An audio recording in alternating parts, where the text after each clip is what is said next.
afin de conseils d'administration à AAU.org. That is all for today's update. Events Update is brought to you by the Association of African Universities.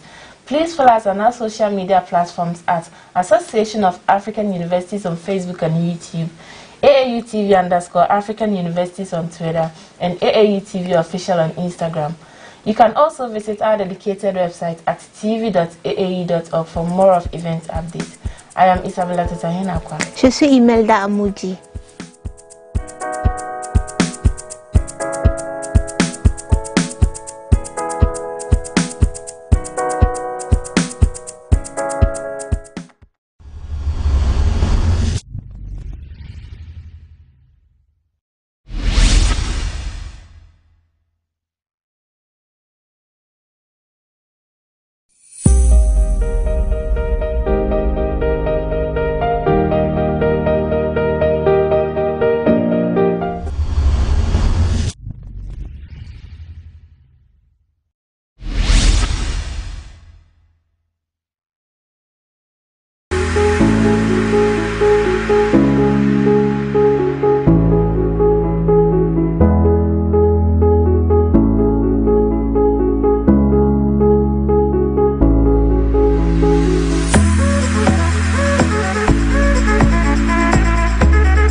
Welcome to AAU Talks on AAU TV. I am your host, Georgina Mason. Today we will be addressing the challenges of quality education in Africa. Our guest for today is a lecturer at the University of Professional Studies, Accra. He is the immediate past Secretary General of the All African Students Union, ASU. He is Mr. Fred Awal. Thank you for coming, Mr. Awal. Thank you. So to dive right in, what would you say quality education is? Well, quality education, I will be speaking from the lenses of higher education. Yeah, so the two key issues that are concerned in the phrase is quality and higher education. Mm-hmm. So higher education basically has to do with the level of education post-secondary, or the after the secondary school. So universities, polytechnics that give diplomas, first degrees, bachelors, masters, doctorals, all come directly under higher education. Now the second issue we have a responsibility to digest on is the issue of quality.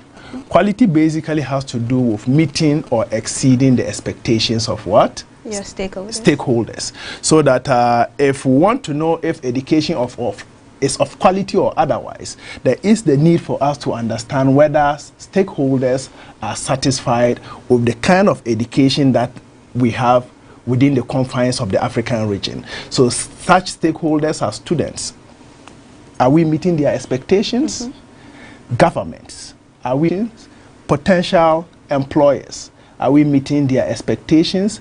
Donor partners, are we meeting their expectations? So quality education, primary definition, is higher education that meets or exceeds the expectations of stakeholders of higher education within Africa. Okay. Could you give me a brief history on... Well, as far as I am concerned, the history of higher education in Africa dates back before Christ. Mm-hmm. Yes, we can talk about such institutions as the Alexandria College in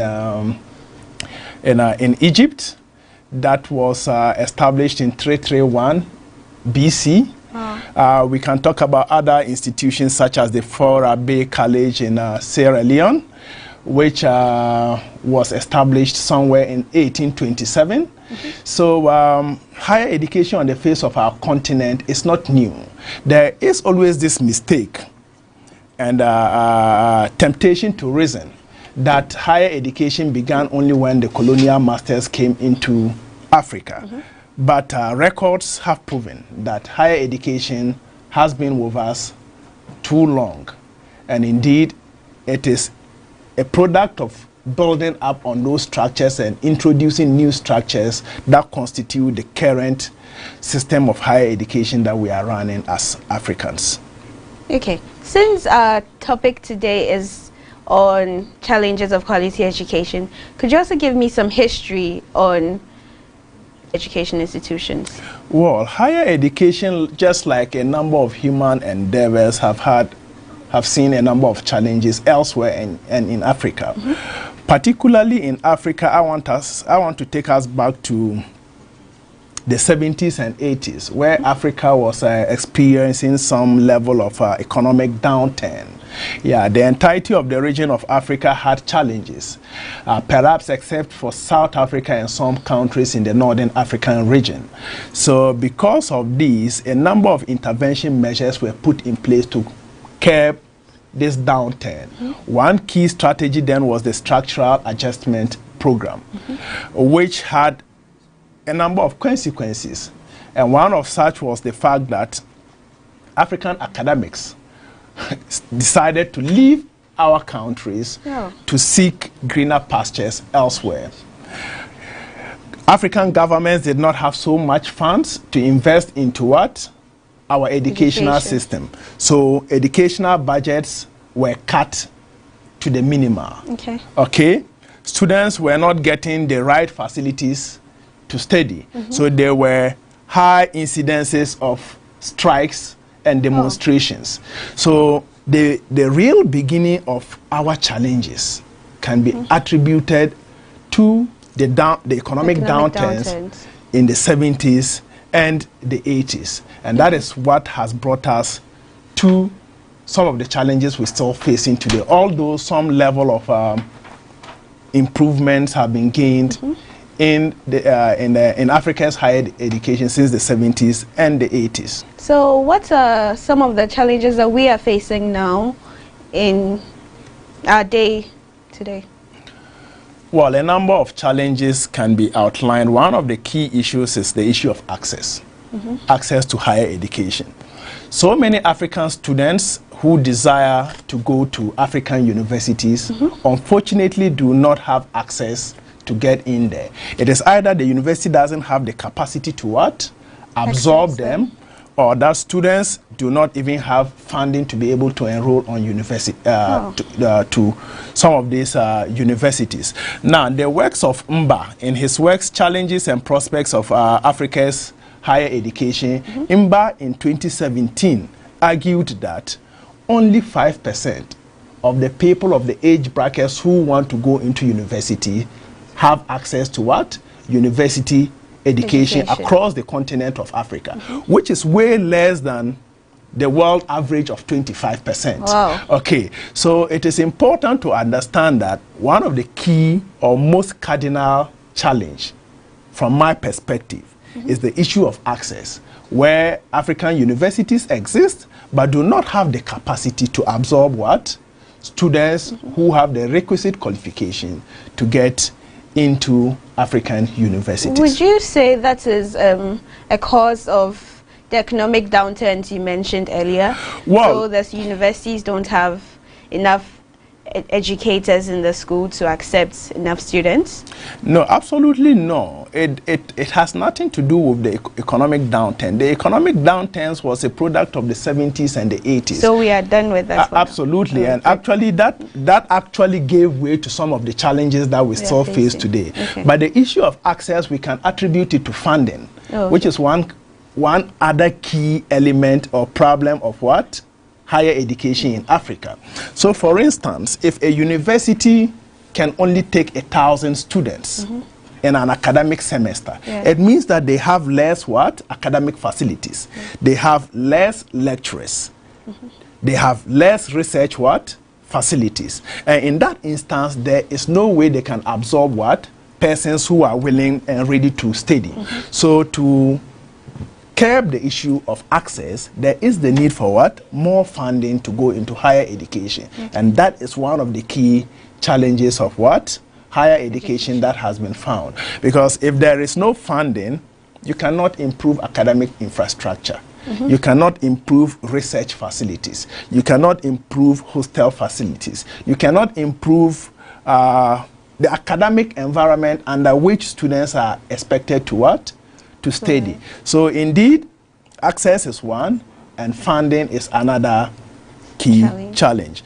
There's also the issue of skill mismatch that has been attributed to Africa's higher education. Skill mismatch basically means that African education churns out students who are not able to what? Resolve the issues of industry. Meaning their skill does not match with the requirements of what? Industry. There are jobs. Yeah. Do you understand? Yes. Meaning that your skill that you are, the skill that is given to you in school, it's not what society what actually needs. So we complain of unemployment, yet industry also complains of students or graduates not being able to solve what? Industry problems. So there are jobs, graduates cannot what? Take advantage of them. And universities are also complaining that their graduates are not getting what? Jobs. So a number of researchers have looked at the issue of skill mismatch. One of such is Alabi and Mba 2012. They identified that 3 cardinal issues are associated with the issues of skill mismatch. One of them is unqualified faculty or lecturers. So if the lecturer does not have the skill, knowledge, and attitude needed to impart knowledge, it means that the content of what you take out will not represent what industry wants. The second is the issue of leadership. When universities do not have good what? Management or leadership, then tendencies are that at the end of the period, students would come out being products of a mismanaged university. And then the third is also the issue of resources. When universities do not have the resources to be able to what? Train students to be able to meet the demands of industry. Do you think a way to solve this might be if our institutions modify their course outlines so they teach what industry is actually requesting or needs? Well, that would aptly I would have discussed it. That is the issue of curriculum design. Now, curriculum design basically means what we are studying in school. What informs the design of our curriculum? That is a question that African higher educational institutions should be what? Asking themselves. Because a holistic curriculum design should involve such stakeholders as industry.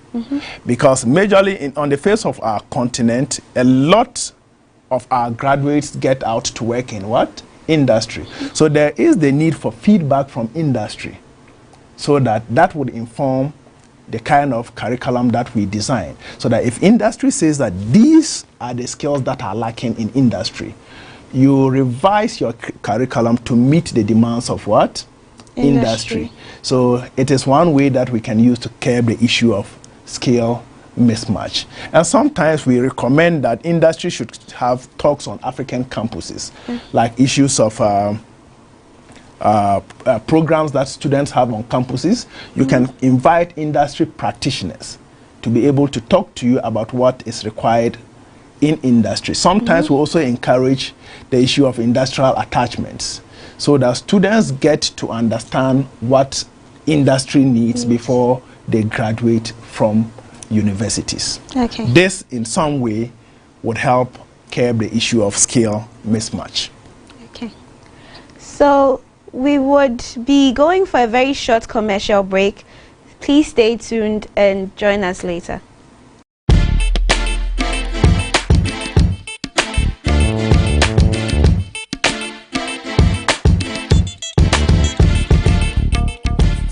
Are you an institution or individual?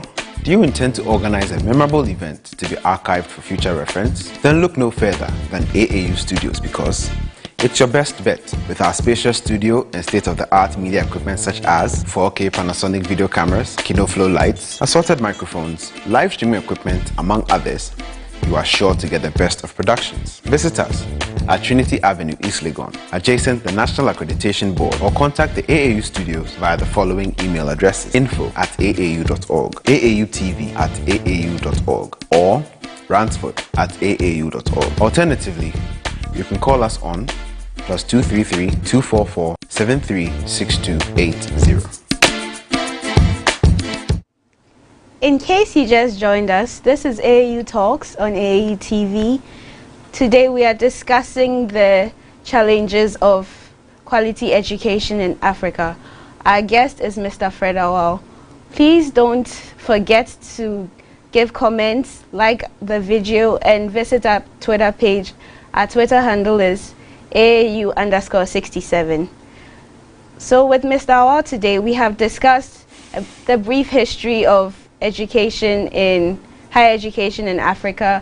We've discussed some of our challenges that we have been facing, and we would like to discuss the rest. Mr. Awal, so what are the other challenges that we face in higher education?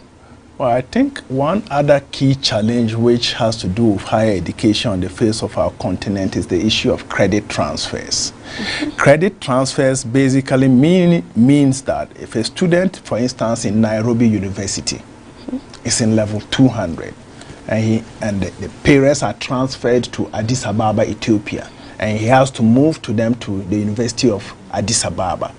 Now, African universities largely do not have a system that transfers what? Credit. So that University of Addis Ababa will be able to determine where he fits in and where he continues. And this is a very big challenge to our continent, given that a lot of students will want to move from one part of Africa to the other to study, or to continue their study based on where they have started. And much as this looks simple, there's even one other one which is difficult. That is moving from an Anglophone university to what? A Francophone.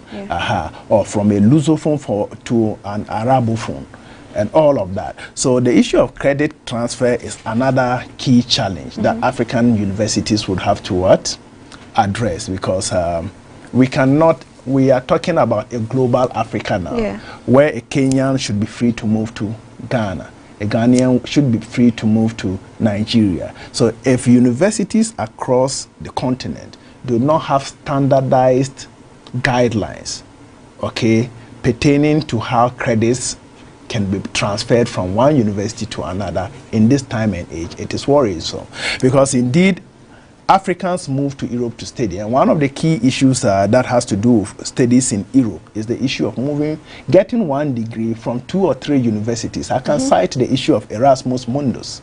You start a program from University A in Spain, continue in University B in Belgium, and then end up in University C in Holland. It means that there is a system that transfers your credit from what? One university to another. But I'm sure a lot of us studied within this African context, and at a given time you even want to move from one university in the same country to another, and there is no system of what? Transferring your credits. And that is one key challenge that Africa faces. Another is the issue of government interference. Universities are expected to be autonomous, devoid of interferences from what? Governments. But it looks to me, in my research, that a lot of African universities have their hands twisted by government. Now, the research of the works of Ibrahim Ouanda is instructive here.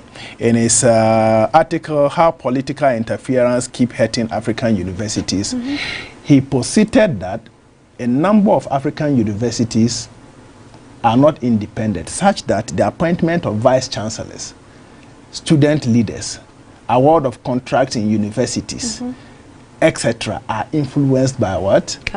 Government or politicians. So this goes to say that university compromise on the mandate because of the influence of what? Politicians. Now, The Economist magazine in May 2016 also brought further evidence to this in the case of Forabe college, where students were demonstrating because they did not want government to influence decisions in what? Their school or university. So if African higher education will make strides, it is important for African politicians to understand that politics must be devoid of academia, so that academic institutions or institutions of higher learning would concentrate on their mandate, deliver that to the benefit of all stakeholders, including government and the politicians. Yes, so that is one to consider. Yeah. If you permit me, I also want to look at the issue of academic corruption. Yeah, permitted. Yes, as one of the key factors that undermine the growth and development of higher education in Africa. Yeah, here the works of Okebukola 2016 is very instructive. In his paper, Academic Corruption as an ethical, as issues of ethics, I think so, posited that academic corruption has to do with every form of cheating. Okay, that gives an undue advantage to one person in an academic enterprise, meaning that plagiarism is still common with African academics and students. Okay, awarding marks with what? African universities. Are we together? Yes. Outsourcing theses, letting people write theses for you, which traditionally is not supposed to be so, is still an issue of what? African university. Falsification of entry certificates to be able to get into universities. Copying whilst in class, and a whole lot. Any of such compromises the standard of quality education on the face of our continent. And I think that to make a lot of gains, there is the need for us to look at all of these issues as problems or challenges that face higher education on the face of our continent. Okay. If you didn't see the video already, there's on AAU Talks, last time we had Mr. Awal here, we discussed academic corruption. So please go and check that video out on the Association of African University Facebook page. Thank you. Mr. Awal, so after giving us all these challenges, what is the way forward for Africa now? Well, a holistic way forward should be found, but for now, I think there are some other issues that I'll need to touch on. I think my former constituents may not forgive me if I don't touch on this particular with higher education. That's the issue of student unrests, strikes. Okay. Yes. Every higher educational institution has issues that have to do with timetables. Higher educational institutions work according to what? Timetables. Okay, so they have targets to achieve within a semester or a year. So if there are continual demonstrations and strikes, it affects the quality of teaching and education in African higher educational institutions. And these strikes are not only related to students. There are instances in higher educational institutions in Africa where academic staff also go on strike because their needs have not been met. Now, whilst I was still Secretary General of the All African Students Union, one of the key issues that I had to do advocacy on was the issue of what? Students, bridging the gap between students and management of universities. Reality remains that as long as students are seen as aliens in the university environment, that they are seen as children and are not brought together to discuss issues, their option would always remain what? Strikes and then unrest. So for instance, in 2013, there was an instance in Nigeria, Nasarawa State University, where some students were shut down for demonstrating. And the reality is that they were not demonstrating unjustly. They were demonstrating because they wanted electricity and water. So there must be a mechanism where students must be heard. And when they are heard and their genuine demands are catered for, then obviously the issue of what? Academic unrest would be minimal, and higher educational institutions would have a leeway to manage their institutions very well. The issue of technology also is a challenge to Africa's higher education. Mr. Awal, not to cut you short, but would you say that the unrest is caused by the fact that institutions see they don't see themselves as providing a service, but rather as giving a commodity out. You see, the reality is that in Africa's higher educational system, there is this perception or mentality of a parent-child relationship. And that is a traditional concept of the African. Okay, so the lecturer sees the sons and daughters only take instructions from what? Parents, hitherto times back. And this concept has dragged itself into the higher educational arena, where university management a lot of times will just want to what? Take decisions for students without recourse to the contributions of the students. And indeed, with technology and the issue of modernization, students understand that they have a say in whatever environment they find themselves in, including higher education. So if you get them involved in decision-making processes, students would go out being advocates or ambassadors of the management of the institution in implementing such decisions. However, if you leave them out, they will resist it. And the biggest form of, because that is what will stop you to listen to them. So I think that strikes and resistances can be brought to a minimal if institutions of higher learning see students as key stakeholders and then involve them in the decision-making processes of higher educational institutions in Africa. But some institutions would say, I have an SRC, a Student Representative Council, so that is me doing my part. Would you agree with such institutions? By virtue of the fact of my previous work, I realized that the issue of representation in most higher educational institutions in Africa doesn't go beyond the SRC. Now, being SRC means that you are the mouthpiece of students, but when you are taking decisions pertaining the entire university, there is the need for students to be represented. I should say that some countries have done this very well. Countries like Ghana have done this very well. In almost all but all of the public universities in Ghana, SRC, or the student representative, is represented on what? The academic council of the universities. So they make decisions, they help in the decision-making process. So you realize that the issue of unrest in Ghana is somehow what? Low. Minimal. It is not the same for a number of African universities. In so many African universities, students are not involved in decision-making what? Processes. So the case of Ghana, I should emphatically say that it is not even only at the SRC level. At the national level, the National Union of Ghana Students is represented in key decision-making platforms like the National Youth Authority, the Student Loan Trust Fund, the Ghana Educational Trust Fund, the Ghana AIDS Commission, amongst others. Do you understand? Yes. But this is not the case in other jurisdictions within Africa. Students are seen as isolated, and then if you bring them in, they will disrupt the processes. But reality is that if you do not bring them in, the tendency to disrupt is higher, because if they do not understand the decisions that are going to be implemented, the leeway is to disrupt it. So now onto our solutions. Okay, how to solve the issues of the challenges that have been iterated. One of the key ways of resolving this is to massively expand higher educational facilities.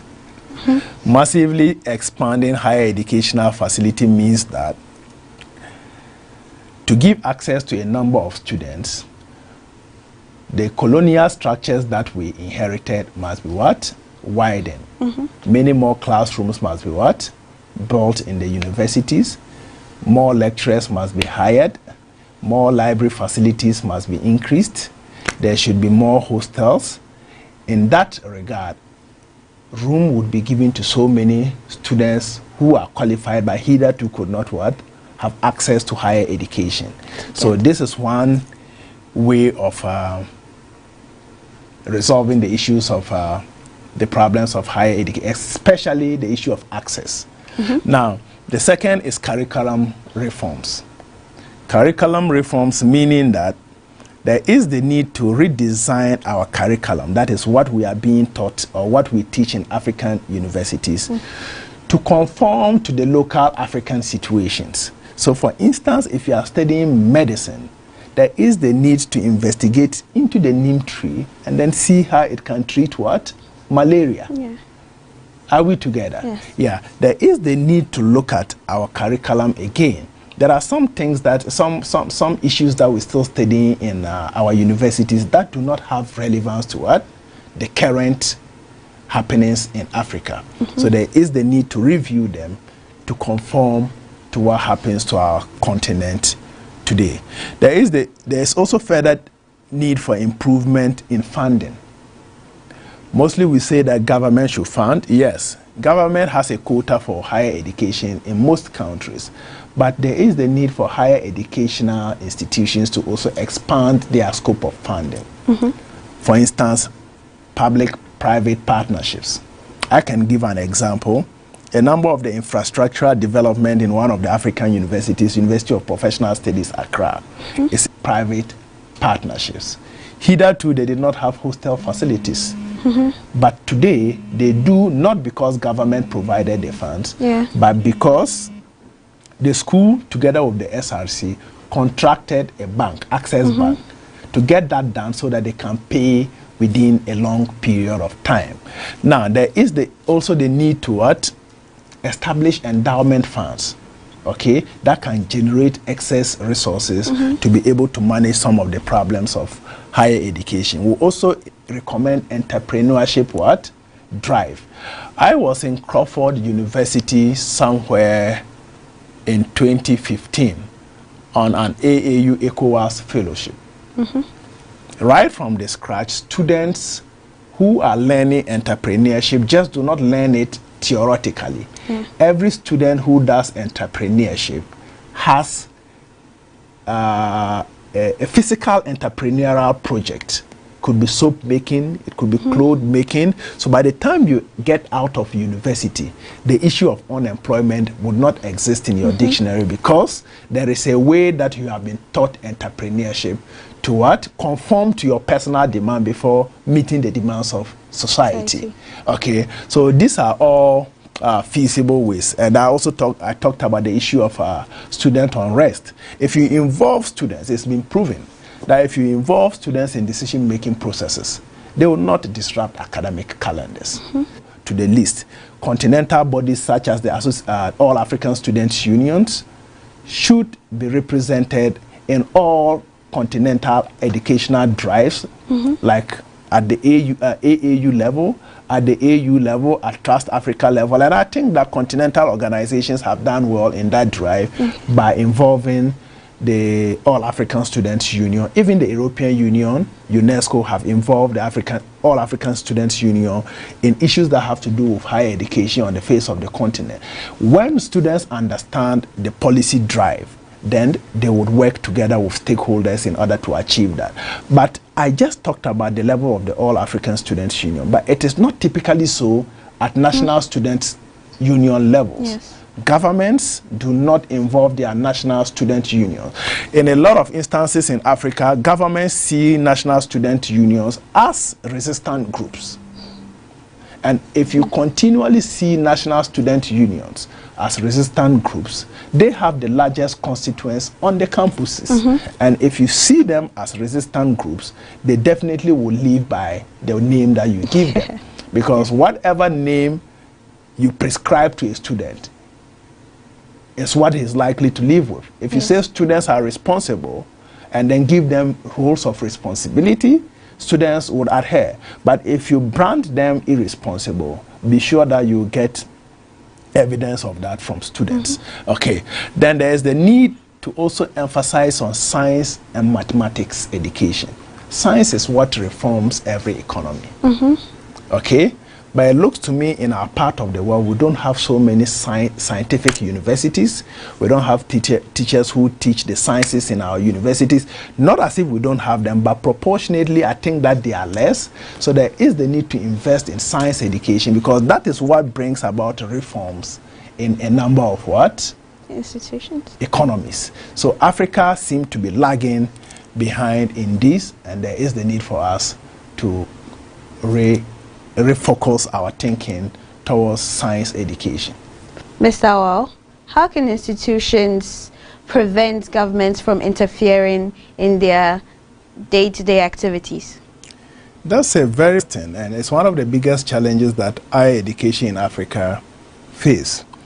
Reality is that government is the biggest funder of higher education in Africa. For almost all African countries, the chunk of the money and resources needed to manage higher education comes from government. So sometimes they are tempted to dance to the tune of government when it becomes necessary. So this question on different platforms is come up at COREVEP, Conference of Rectors, Vice Chancellors and Presidents of African Universities. It's come out at different levels, including UNESCO and the European Commission, as to how there would be a fine balance with institutions working with governments without government necessarily interfering. I do think that the solution largely would not come from the universities, but from governments, that is the politicians. Reality is that if politicians understand that education is a mandate that is supposed to bring about development to African economies, they would let African universities be autonomous, as the word autonomy is. They don't influence the appointment of vice chancellors. They don't influence the election of student leaders, award of contracts and all of that. If that is done, then you have people with key or core competencies that are able to manage the university to deliver the goods that is expected to transform our continent. However, a lot of African politicians are short-sighted. Now, when they come into power, they have an agenda they would have to execute. This is not an academic agenda. It is a political agenda which academia must fit into for them. So a lot of time it is not the issue of the higher education practitioners, but it's an issue of the governments or the politicians. So I think that if there would be a solution, largely it will be from political lenses and not academic lenses. So are there any more solutions that we would need to know about? No, basically not so many as I want to speak on, except for the fact that university education is based on teaching, research, and community development. Now, if Africa would make gain in the area of higher education, then there is the need for us to invest in proper research, not just research. And all of us here who have gone through African universities have done one research or the other.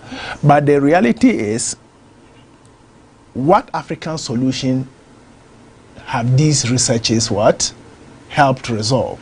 So instead of just writing thesis in partial fulfillment of a first degree, a diploma, a second degree, or a doctoral program, it is important that university tailor their researches towards solving the problems of society.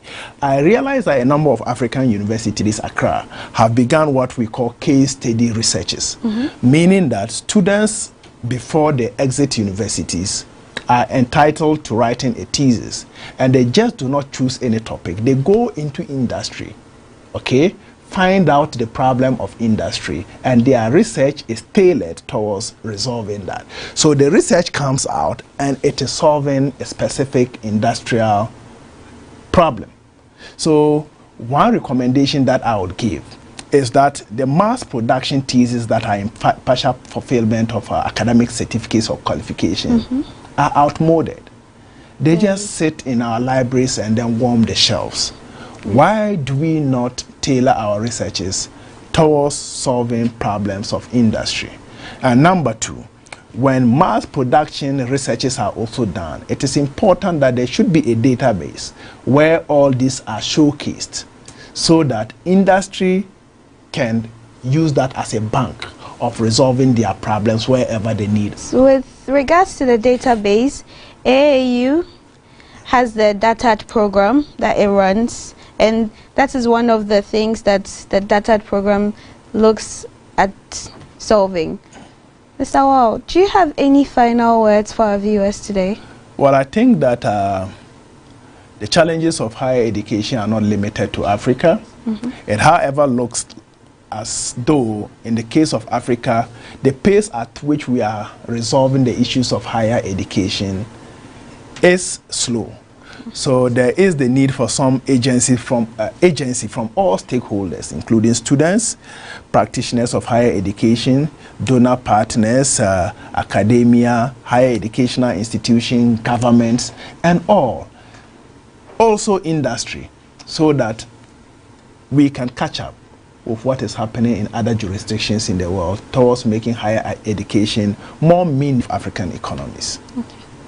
For coming, and thank you viewers for tuning in.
Hi then, welcome to another interactive and educative episode of African Student Voices on AAU TV, the voice of higher education in Africa. My name is Ajiman Otredako, and I'm glad you're watching us today.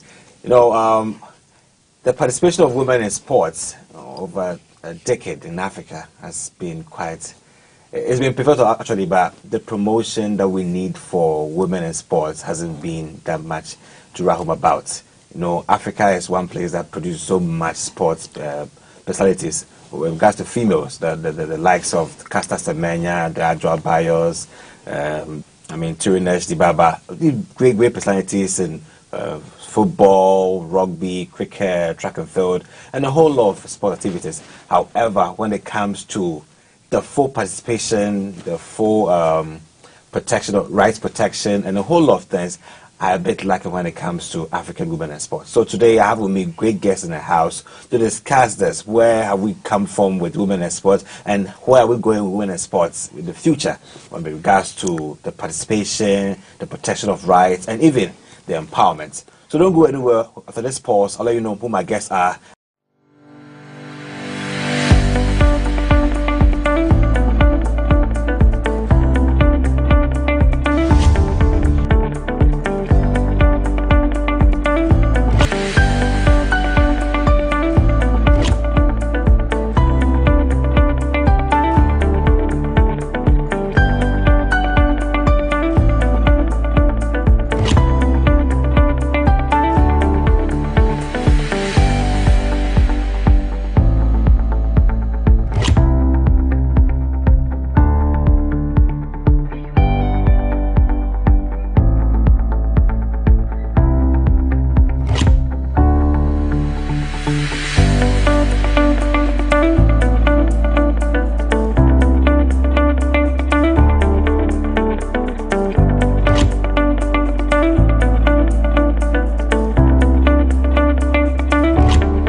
You're welcome back to African Student Voices on AAU TV, the voice of higher education in Africa. My name is Ajiman Otredako, and our topic for today is African women in sports.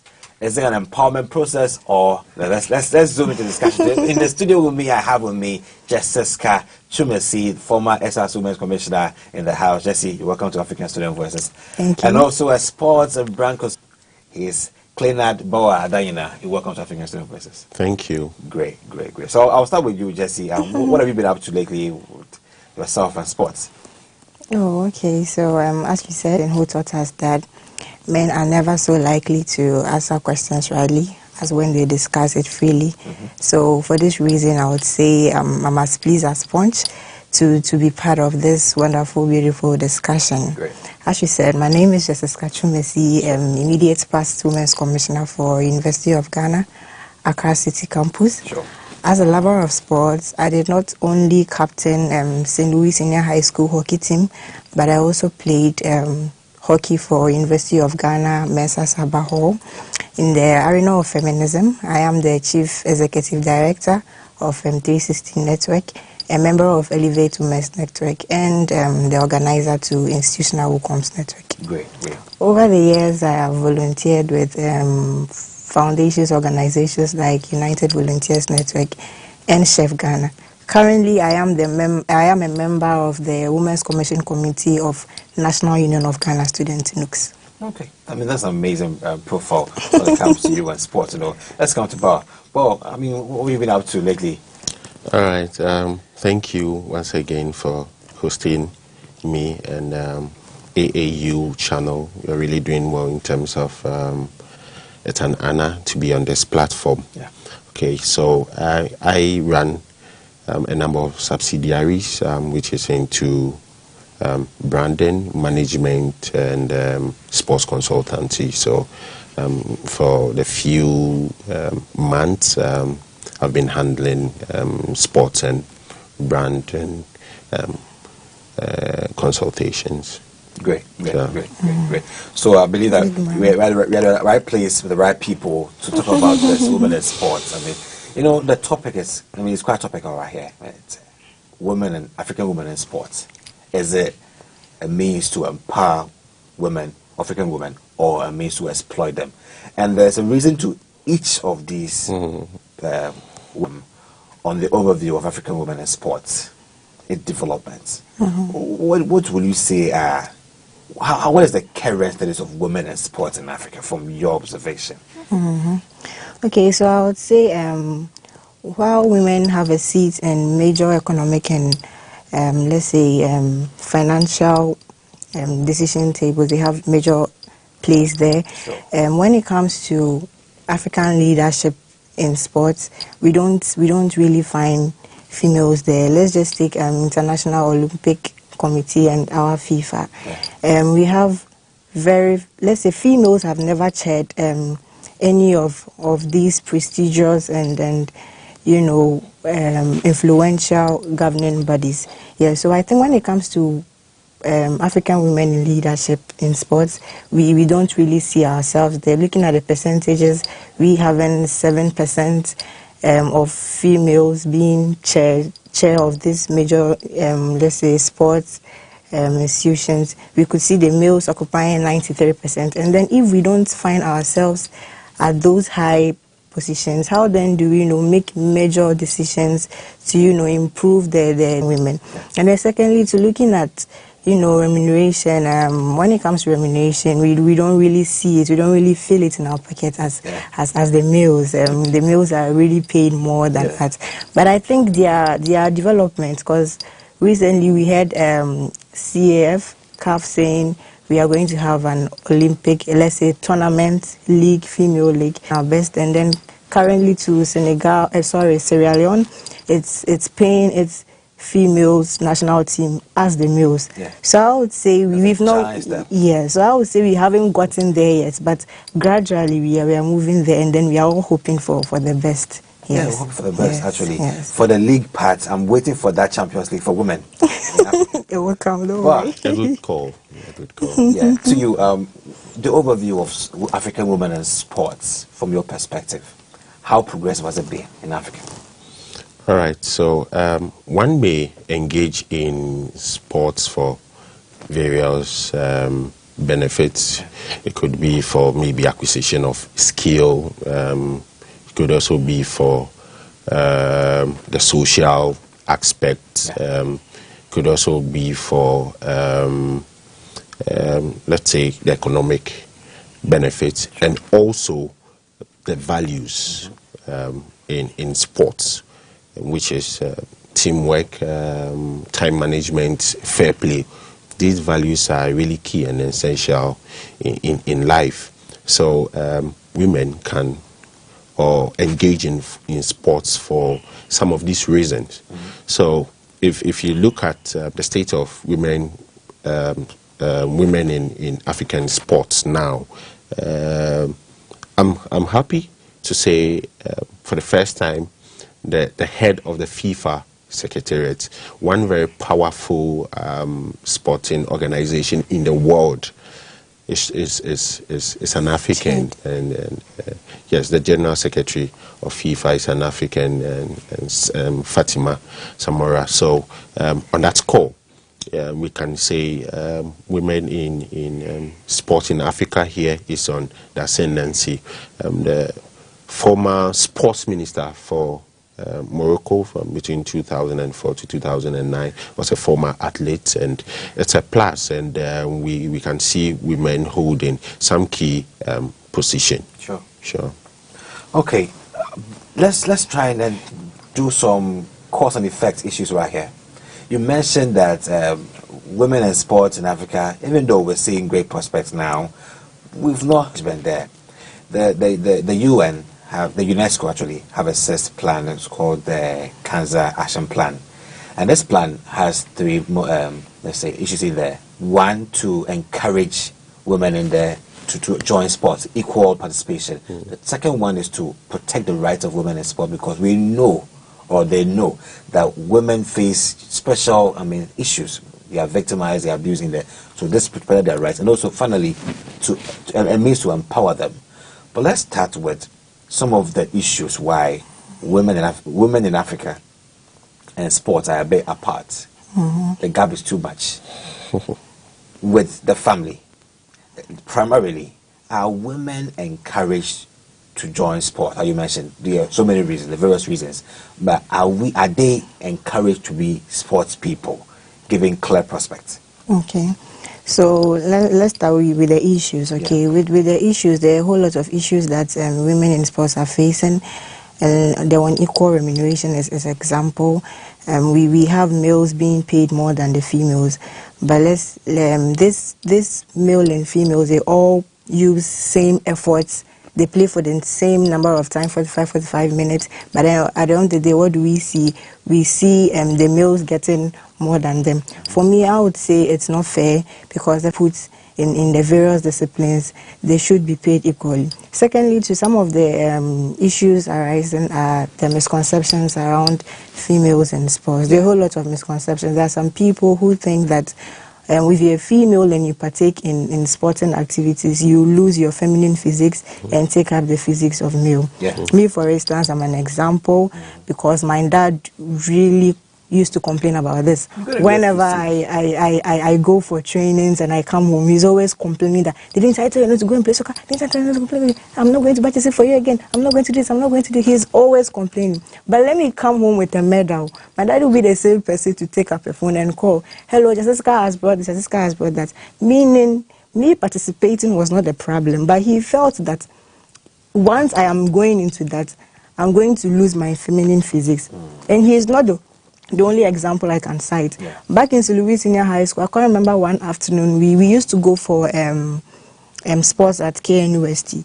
One afternoon we were there, we were training, and then a coach came around. The coach was like, wow, I like the way you do your jumps. I was a triple jumper by then.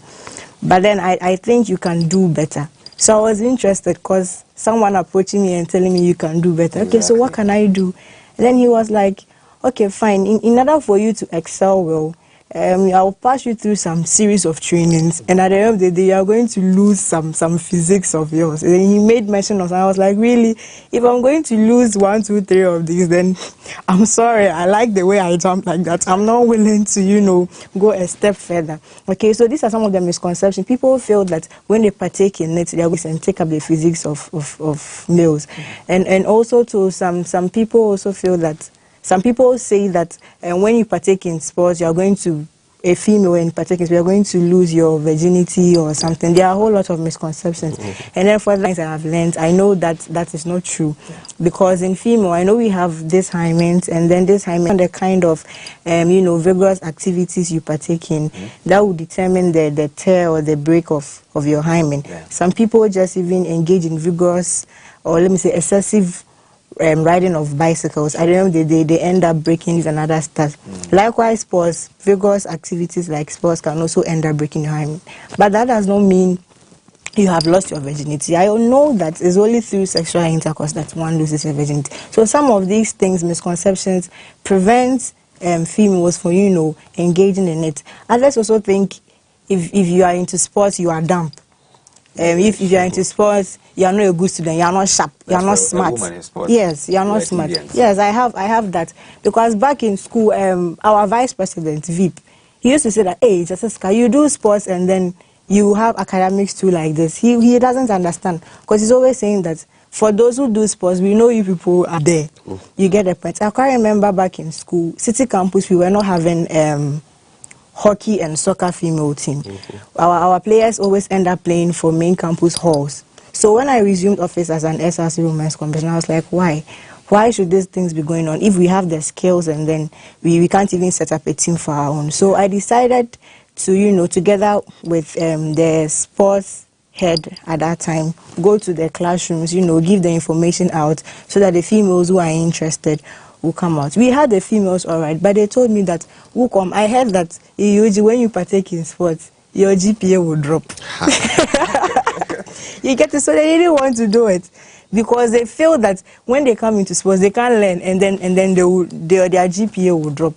So I had to convince them to even the extent of going to my MIS web to show a proof, because you are saying you are doing sports. So if you are saying you are doing sports and you can still learn, let us have a look at yours. Yeah, so you have to prove with your results to get the females to partake in it. So I think that these are some of the misconceptions surrounding African women in sports. Yes, and then with the publicity, we all know that the publicity is low. If you are comparing female publicity for sports to comparing males to females, you could see ours is very low. Let's even take African Cup of Nations, for instance. When it's time for African Cup of Nations, you hear it everywhere. People release new songs. Even our market women tend to sell African products like our jerseys, our whistles, our cap, to get to Black Queens playing our matches. You don't hear them. You don't even hear anyone releasing new songs. You don't even feel it in the market when you go there. And so you could see clearly that the publicity were in the highest. So I think these are all some of the issues surrounding female in sports that needs to be addressed so that we can all get equal fair play in it. Yeah, this is same everywhere. Just to add a point, because she has said virtually everything. The other point I want to mention is the interest. Interest. Yes, the lack of interest in it, or lack of opportunities there. Yes, so some women are of the view that there are no opportunities in there, because if I play, for example, tennis, yes, and combining tennis and academics after school, maybe the national team won't treat me well, the state won't treat me well, won't invest in my career. So they try to back off or stop playing. But the industry is a huge industry.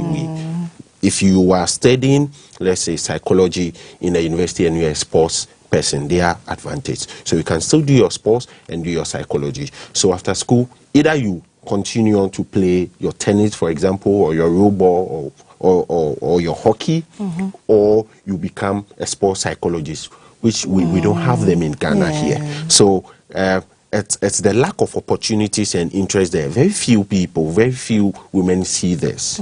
So we need to move from only engaging in, I'm a tennis player or I'm a hockey player, so because the interest, the state is not going to invest in my game, then I'm moving out there. We need sports lawyers. We need sports psychologists. Yes. So whatever you are studying in the university or out there in any institution, and you're a sports person, still pursue your academic goal and then the sports one. So if you're a medical student, you can become a sports. Yes.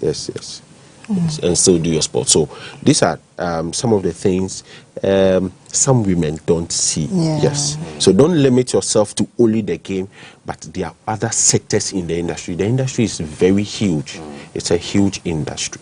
No, we'll come to the industry and how the opportunities and how the investments and all in other places and all that. But let's now move to some of the factors again. In the fact that if I was a coach and I was looking for players for football team, and if it was for males, it's very easy. I mean, but when it comes to women, there's a stereotype over there because we want women with some kind of physique because we think those physiques look so muscular, so masculine that they can play well. That is what I've heard. Do you think there's a reason why women really want to participate in sport? Because you want somebody who's too slim, who has big legs, who has a flat chest team, and not the one who's well endowed in the body. And for that reason, I wouldn't be selected, so I wouldn't even show interest. Is that also part of For the me, I issues? think the physics is not always the case, because sometimes there are some people who have the normal physics.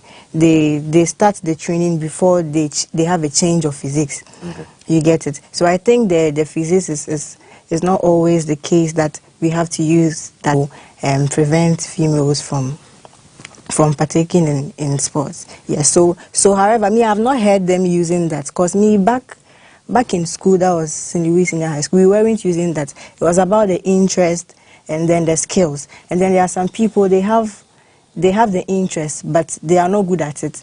Me, for instance, I always had interest to play volleyball, but I wasn't good at it. I was taught, up to now, I still don't know how to play it. Okay. You get it? So sometimes the interest and the skills also play a very key role. I don't think these sports personalities,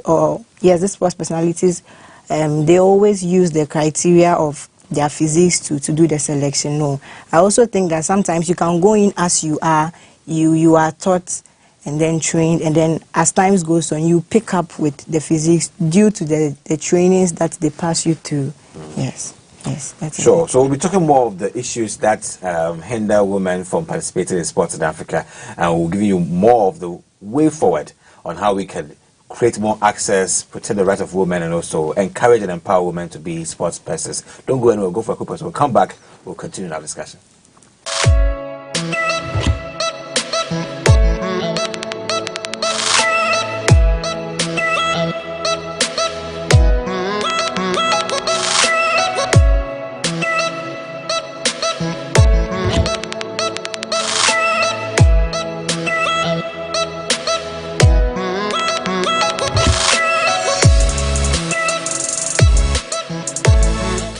So hello and welcome back to African Student Voices on AAU TV, the voice of higher education in Africa. If you just joined us, we're discussing women and African women in sports and their participation. Is it an empowerment process or an exploitation? And we're talking about the issues that hinder women from participating in sports, and some of which were the publicity, promotion, and we're now talking about the family structure and the African tradition on gender. How has it been? Has it been fair for women with the African tradition and gender? Because we know women are especially trained to be good housewives and not to be sports career women. So if you start being a sports woman, it means that you don't want men to chase you, or you don't want to get married. Perhaps you want to be this stiff-necked woman who wants, this kind of, so it prevents you from getting involved. How do you find these things, and how fair are they, the systems, the African culture, and women in sports? Okay, so for me, I think that those systems are no more, because it was first that we used to say females are to be at the kitchen, and I think a lot has changed. Taking our education system, for instance, now we see females having the right to education, aspiring for higher positions and other stuff. So I think that should be the same case when it comes to sports. Okay, we shouldn't say that because females are meant to be at the kitchen. Mind you, let's not forget, when it comes to talent, it's something God did not discriminate in giving, okay? God gave both male and females talent. And so as to what kind of talent God gave to you, it's up to you to, utilize it. So the fact that you have the talent, I don't think that what society thinks that you should be always at the kitchen should be a barrier. No, you should use the talent to to the fullest. That will not only be to the glory of yourself, but to God as well. Exactly. You get it. So we shouldn't let those things prevent us or deter us at all. Since you have the talent, you have the skills, you have the interest, go for it, and then I think I will now follow Bawa to give us more insight here. Well, a woman can cultural system, the traditions in Africa, somehow, some way, it's quite unfair towards women and their participation in sports. What is your view towards this? I think that view and perception was 2-3 decades ago, but currently we have moved. The system have moved from that, and every family wants will be okay, will endorse his or her ward to engage in sports, whether the main sport or to be in the sports industry in playing various roles. So we have moved from that perception and misconception and myth about women in sports. Yes. With regards to if you were a coach and you were scouting for women for, let's say, football, what would be the kind of criteria you'll be using to do that? Because we believe that that is also a means of deterring so many women who are willing, available and interested, but because of some reason with how they... a bit technical. With every sport or every discipline have an ideal somatotype for the sport, as in ideal body structure for the sport. But if you're a coach and maybe you need a particular somatotype, maybe you need an endomorph or an ectomorph, and the person... Who is an endomorph, ectomorph? Oh, okay. So ectomorph are the slim, tall kind of people, and then the endomorph are a bit tougher than the ectomorph. Even if these are the things you are looking at and looking for, and you don't find one, sometimes the coaches have an eye. They can see a female person, a woman person, they will say, okay, I think this person, with taking the person through the right coaching and skills, the person can become a very good player, even though the person is not having the skill. Okay, there are various factors that contribute to a holistic performance on the field. So it's not only about the somatotype or the skill. There are so many factors that one really needs to look at, and also there are certain regions. There are certain regions you can athletes or people you find that are very good for some particular sports. Okay.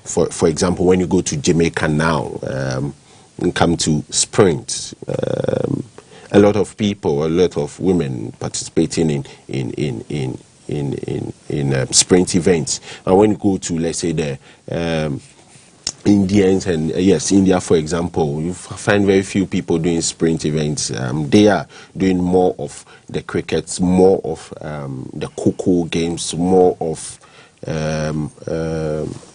yes, cricket, cocoa, and then the roll ball.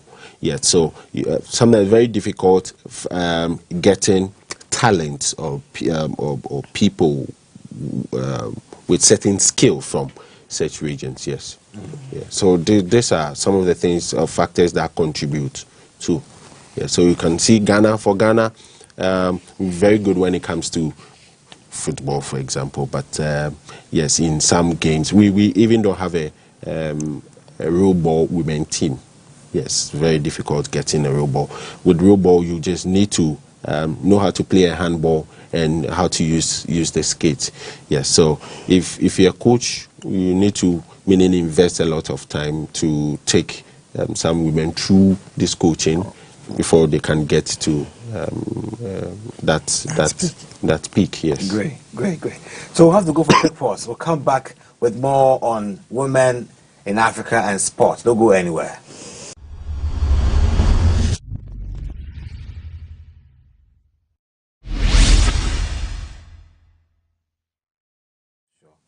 All right, so now let's come back to the issue of publicity, remuneration, and abuse and harassment.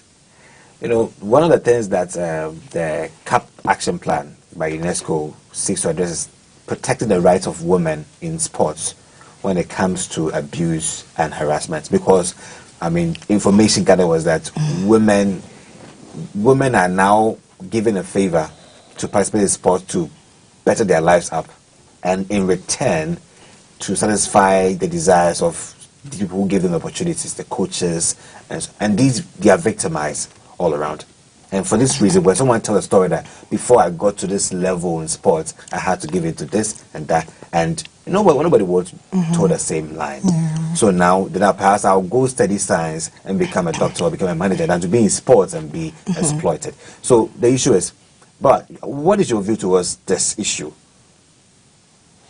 Yes, it's quite unfortunate. Yes, really unfortunate. But I think if a research can be done and out of it we can have a policy and also an independent group that will be advocating and fighting some of these vices that ladies or women are exposed to in sports, because it's one thing that we shouldn't encourage, one thing which doesn't help, because it pushes people away from engaging in sports. And we don't know, maybe there was maybe a Serena Williams or Naomi Osaka who's been pushed away out of some of these vices. So it's something that we shouldn't encourage. So this where maybe our dear sisters group should be advocating. They should try. So my issue is when they are able to identify that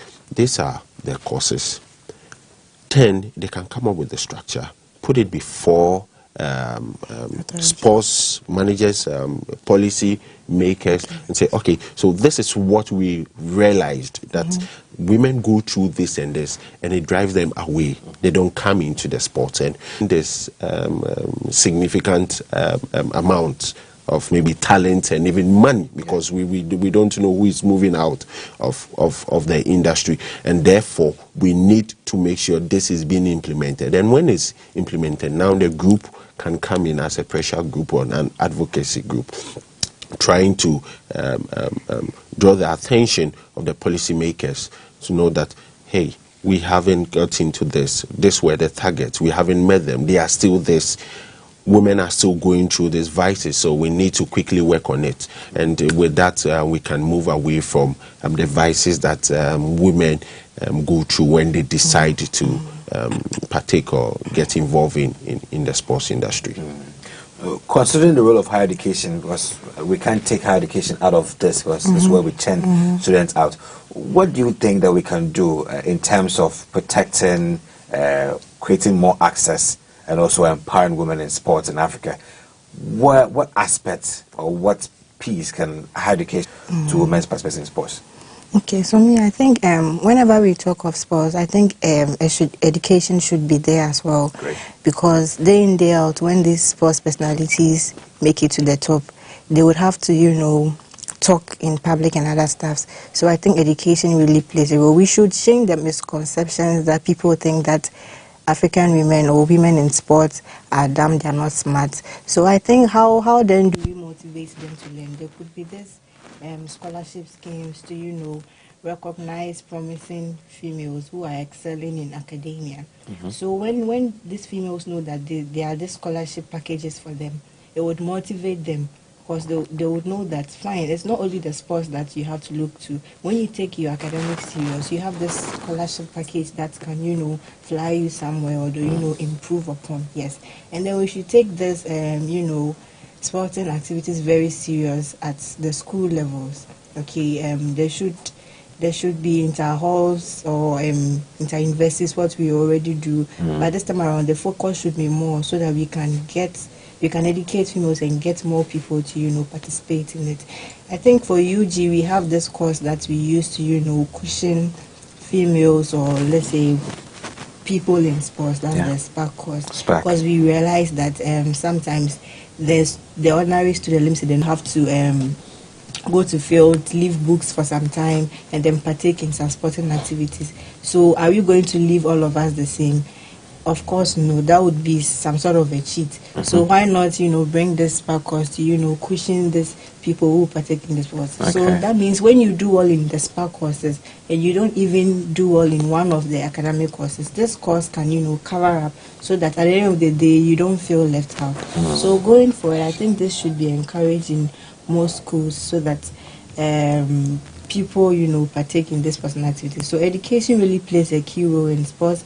Let's change people's idea that sports are for people who are not smart, and then let's take our books serious, because having sports without education, I'm sorry to say, is not complete. Well, what would you want to say to women in Africa? Through higher Education or any other initiative. Okay, so let me start with the higher education. Yeah. Even during inter-schools, inter-colleges, inter-institutions or inter-universities, there are certain disciplines that women are not represented. Yeah. So I think moving forward, there should be a deliberate effort by the head of the institutions to have sports festivals, women for sports festivals, basically to promote women in sports. So with that, because there is that establishment, or there is that competition, institutions that do not even have women in that discipline will have to invest facilities and get raise teams for those disciplines and competitions. So we can start from there as well. And talking of incentive, when it comes to the university, for example, the pressure, the academic pressure. So with Legon, for instance, there's this policy, academic policy. When you engage in sport, that's your normal academic credit hours you do. Yeah. And I'm very happy to find that in the National Sports Policy draft of Ghana. Okay. Yeah, so when it's passed, every institution, there will be a provision for such a thing. We call it SPACs. And it's a way that will motivate female to go out or to come out to engage and participate in sports. As I rightly said, the industry is huge. There are so much prospects in the industry. And when you come to Africa, we haven't realized even 10% in general of the prospects of the industry. So we need women in the industry. Yeah. I want to say a big thank you to Jessica and Pinard for your contributions. I believe that anyone who is out there who've heard this, policymakers, students, parents, you've heard that now sports is the trending issue, trending factor. Don't deter your children, your girl child children from getting into sports, and don't be afraid of any health issue. These are avenues that can also grow and succeed. And also, policymakers make sports in Africa, especially with women, so lucrative. Invest. Now we should start paying male sport athletes the same as women sport athletes, like how Sierra Leone is doing. Yeah, and we should protect the rights of women because they are unique. I mean, this is something we have to start doing. And as Boaz said, that we need to open the opportunities for women so that we can see that the industry, after what it is, we can have so many careers in there, sport lawyers, sport psychologists, and even the athletes itself in the continent. I'm glad you spent time to watch African Student Voices. My name is Ajaman Chudako. Big thank you to Jessica and Bawa for making it here. And we hope that you bring in your comments and catch you next time on another wonderful episode of African Student Voices on AAU TV. Have a nice day and bye.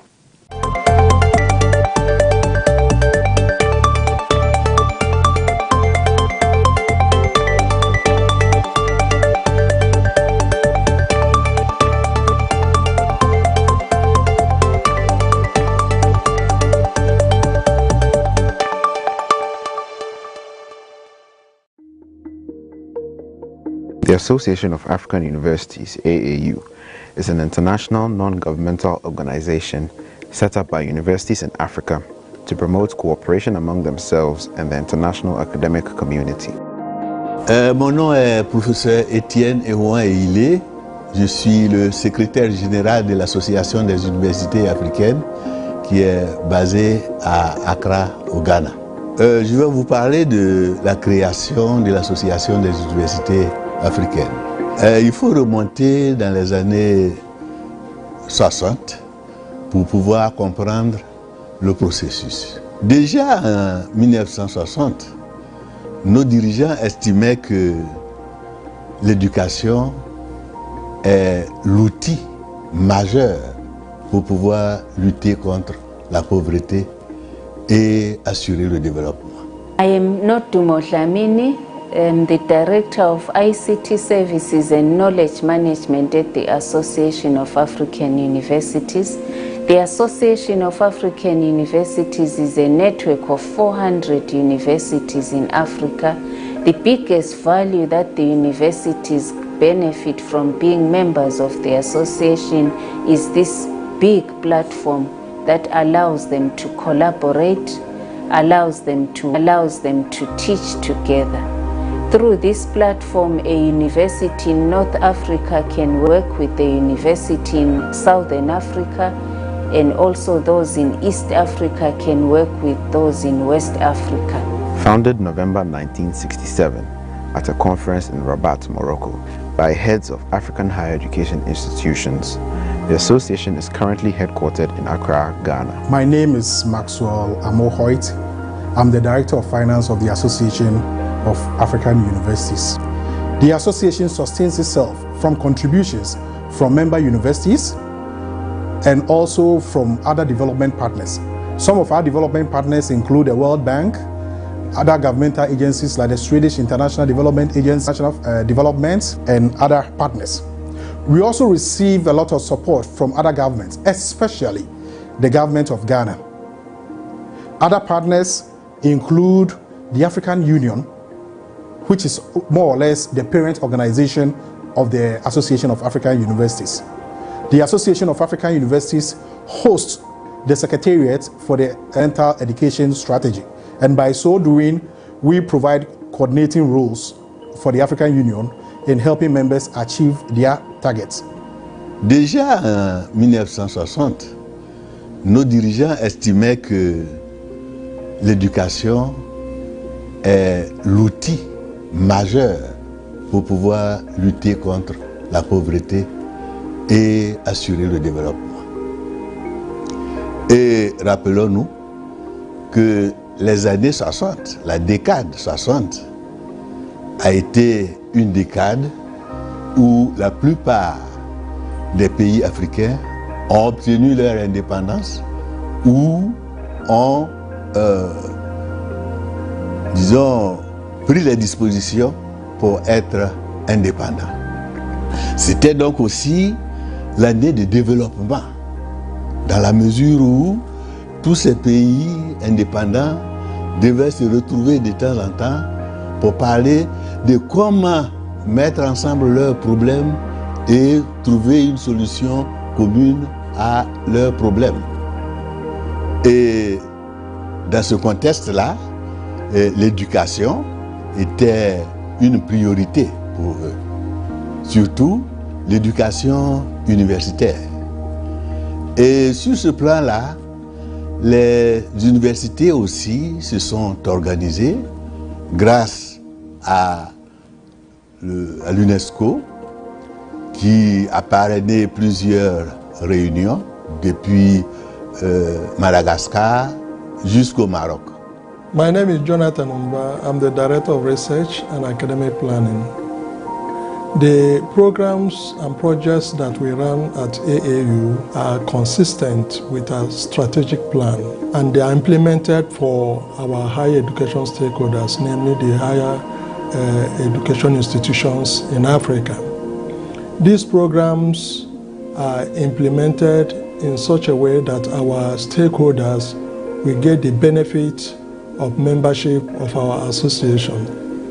And our programs also are aligned with a number of global and international agendas on higher education, including the Continental Education Strategy for Africa and the Agenda 2063. So these programs are aligned with a number of international agendas with a view to promoting higher education in Africa.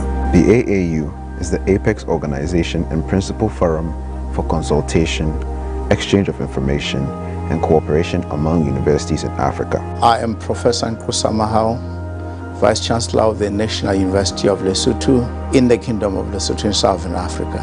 There are roughly 77 universities that are affiliated with the AAU in the region, but as you might be aware, there are a lot more universities that are as yet to take the membership of the Association of African Universities. Well, universities that are not members of the AAU are missing quite a lot.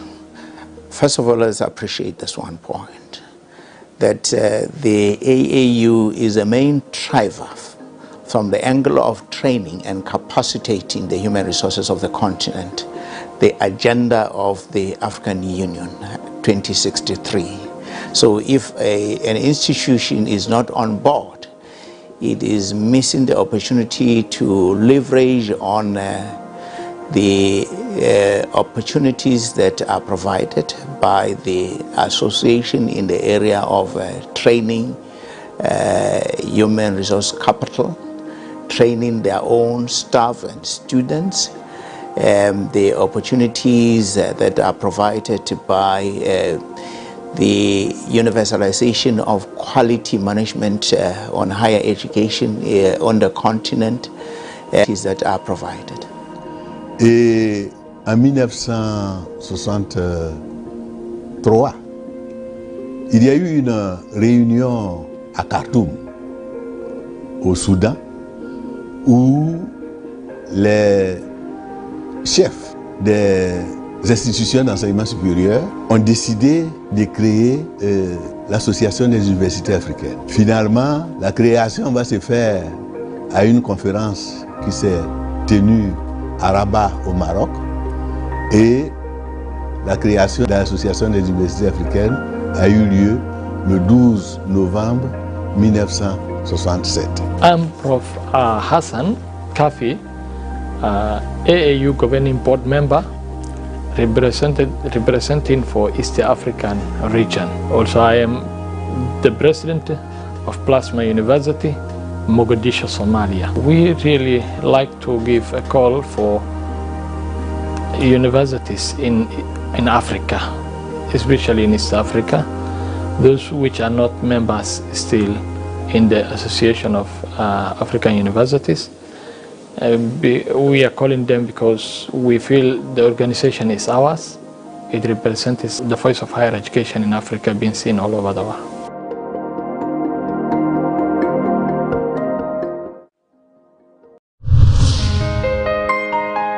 Hey, so this is Dishant from Unica University Common Application. I recommend you to watch AAU television. AAU TV is the place to be for every person in higher education in Africa. Better be there or be nowhere. Continuez de regarder la télé et surtout sur le AAU. Keep watching it and it will change the way you interact with higher education on the continent. AAU, great job. I want to tell you that AAU television is fantastic. It's educative, it's informative, and it is a must for anybody who is interested in higher education in Africa. When I was in Accra last year, I did an interview on this TV. It's a very important mouthpiece. It's a data, it's a bank of all we need for the development of higher education in Africa. People should make an effort to view it because it discusses very current issues of development across the continent. I believe that the station will continue to promote the overall development of Africa, particularly in the tertiary education sector. AAU TV provides a platform and shares a lot of information to a broader audience. So we wish you all the best and please continue serving AAU TV, the voice of higher education in Africa.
Africa. Welcome to Health Africa on AAU TV. AAU TV is the voice of higher education in Africa.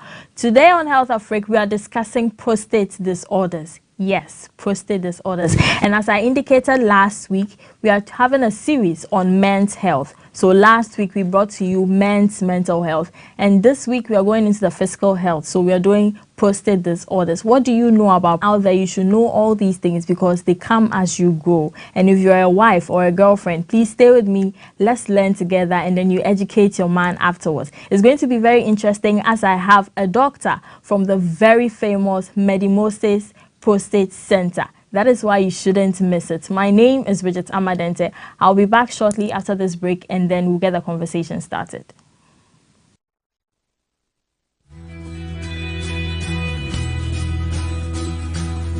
This is Africa's most friendly nation, Ghana. A warm reception awaits you in an environment where you can discover and harness your full potential. Your home is an academic haven lying northeast of the city center, a quick dash from the airport. A spirited community where young, vibrant minds are empowered to express themselves, break academic boundaries, and thrive in an atmosphere of rich cultural heritage and excellent extracurricular activities. This institution represents a whole new world of fun and offers you a variety of activities, facilities, and services geared towards your total development. Believing in the uniqueness of all our students, we encourage them to pursue excellence in integrity. Welcome to the University of Ghana, your preferred academic destination.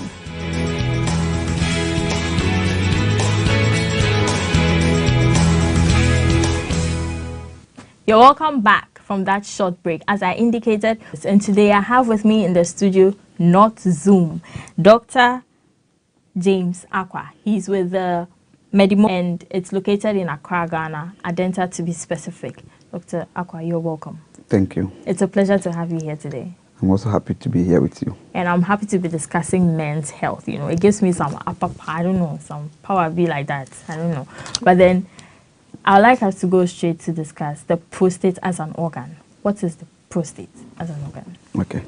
So basically most men think that having a prostate is a problem. But the prostate is a very useful organ. In fact, it is the beginning of life. Wow. So Not the heart? No. You and I are here because we had prostate. Oh, okay. When a partner, like a man and a wife, have sexual intercourse, the fluid that you see coming out is coming from the prostate. Oh. And that is what it nourishes the sperms so that we can have babies. Oh. So without the prostate, there will be no nourishment of sperms and there will be no life. So that is how important the prostate is. It is located right below our bladder. Okay. The bladder is where the urine is stored. And around, at the back or below the bladder is where the prostate is located. Okay. The size of the prostate is very small, just like the shape of a walnut, or the size of a walnut. But as you are growing, it also grows. Every man age is having a prostate. Okay. So it's good to have a prostate. Okay. A man without a prostate ceases to be a man. Yes. So this is the brief description of the prostate. Okay. Apart from its storing fluid, I mean the semen, it also serves other functions like the male hormone. You hear of the male hormone, the testosterone. Yeah. That is the one that makes a man, give us erection, give us all this muscular shape and this deep voice. Oh, and nice. It is all through the function of the prostate. So in fact, it's a very useful organ. Yeah. But at times, as you are aging, a lot of complications come. Okay. That is why we have to discuss it. Okay. Yes. Okay. So now you talked about what the prostate is and some of the functions, nourishing the semen and everything. Yes. Is there any other additional thing? These are the two main functions. Those are the two main functions. But within the fluid that it produces has a whole lot of also other functions to the body. Okay. Because when you analyze the semen itself, you find that there are a whole lot of vitamins, minerals, iron, and all those things in the semen. Yes, so when you lose all those things, it also affects your overall health as a man. So for example, if for some reason your prostate is taken off, now all your male voice will become like a woman. You will start developing breasts and all that, yes, because your hormones will not be working as a man again. So this is how important. And then your bone health, because it gives men the stronger bones. Oh. That is why our muscle strength and all this bone is different from the women. We have thicker bones. It's all due to the function of this prostate. If we take it off from there, you will start developing women features. Yes, so this is how important the hormone is. Apart from that, there are basic functions, give us our energy, give us all this kind of mental health and all that. It's a very complicated and very useful organ. That is why when diseases affect it, it becomes a big problem to the men's health. Okay. Yeah. Now that you've mentioned diseases that affect it, let's come to the disorders of the prostate. That is the prostate cancer and all of that. Kindly take us through. Yeah. So basically, there are 3 main diseases that could affect the prostate. The famous one we know is the prostate cancer. Then we have the prostate enlargement, what we normally call the BPH. And then we have the third one, that is the prostatitis. That always remains silent because I think maybe people don't know much about it. But that even affects younger men. Wow. For the enlargement and the cancer, it's people that are older, let's say from the ages of 40 and above. But for the last one being 40? Oh yes, Very 40. young. Yes. We have people that we have to give them rubber at the age of 40. And the young ones, they happen to get more of the infections, the prostatitis.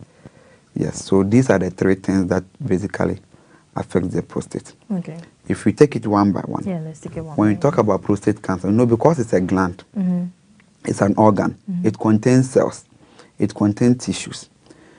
Cancer means that the cells or tissues of the prostate have transformed to a different thing altogether, different from what it used to be. So when we are able to identify that, the prostate contains cells A, but right now we are seeing other cells different from what we are seeing, we say the prostate is cancerous. Okay. And because of the location where it is, the cancer can spread to the nearby organs. Because as I said, it is located around the bladder. So if there's a cancer of the prostate, it spread to the bladder, then it comes to the kidney. On the top of the bladder, you have where the urine passes, the kidney is also there. It goes to your bones because you have a pelvic bone in that area. Spread to your liver, it can even come to your lungs. Those are the end stages. And then finally, it takes you off.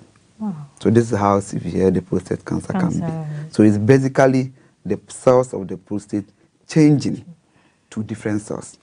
Okay. What you call the cancer cells. Okay. Yes. Now we have the enlargement. Yeah. With the prostate enlargement, the cells do not change, but the gland itself increases astronomically. Though when you are aging, because when you are younger, it is young. It is small. Small. But after 40, then it starts enlarging rapidly. If you are not lucky, it doesn't enlarge proportionally. It over-enlarges. So, for example, the normal weight of the prostate, averagely, we say it should be around 40 grams. Okay. Some people, it can enlarge to about 200 grams. That's about 5 times the average size. So, in this case, we say the prostate has enlarged, or benign prostatic hyperplasia. Okay. What we simply call the BPH. Yes. So that is the enlargement. It is not cancerous. Okay. But it has enlarged. Why that when it enlarges, it becomes a problem? Yeah. Because where it is, that is where your urine also passes. Okay.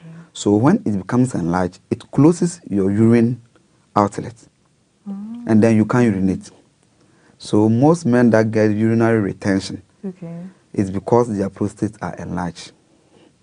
So you see when you come, the first aid to give you is to pass through what you call the urethral catheter. That tube, it's a long rubber. Yeah. You pass it through the manhole to drain all the urine before we start treatment. So people that you see wearing urinary catheter means that their prostate is enlarged. Then we have the prostatitis. That is the inflammation. Sometimes you get urinary infections, like urinary tract infections with the men.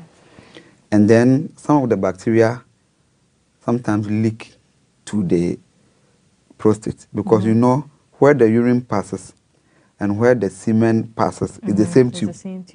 But they are from different places. Urine is from the bladder, semen is coming from the prostate. So there is a junction that they meet. It's an entrance. So at times bacteria leak there and then goes to infect the prostate or make it inflamed, and then they'll start feeling pains. It also gives a whole range of complications. So in that case, it is not enlarged, it is not cancerous, but it is inflamed. Yeah, so that is what we call the prostatitis. That even affects young men at the age of 20 years and all that. 20? Oh, yes. Is it because of the UTI that has led to the bacteria leaking? Exactly. So if you get UTI and don't treat it? Exactly. You don't treat it well. Not even just treatment. Because most people, when you get a urinary tract infection, we give you medication. We say, take this medicine for 7 days. When it's done, come back. But by the time they finish, they don't feel any pain. Yeah, exactly. You're fine. So that's it.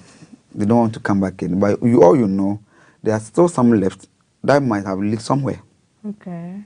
So over time, you see that it also starts infecting the prostate, and then you start getting another symptom.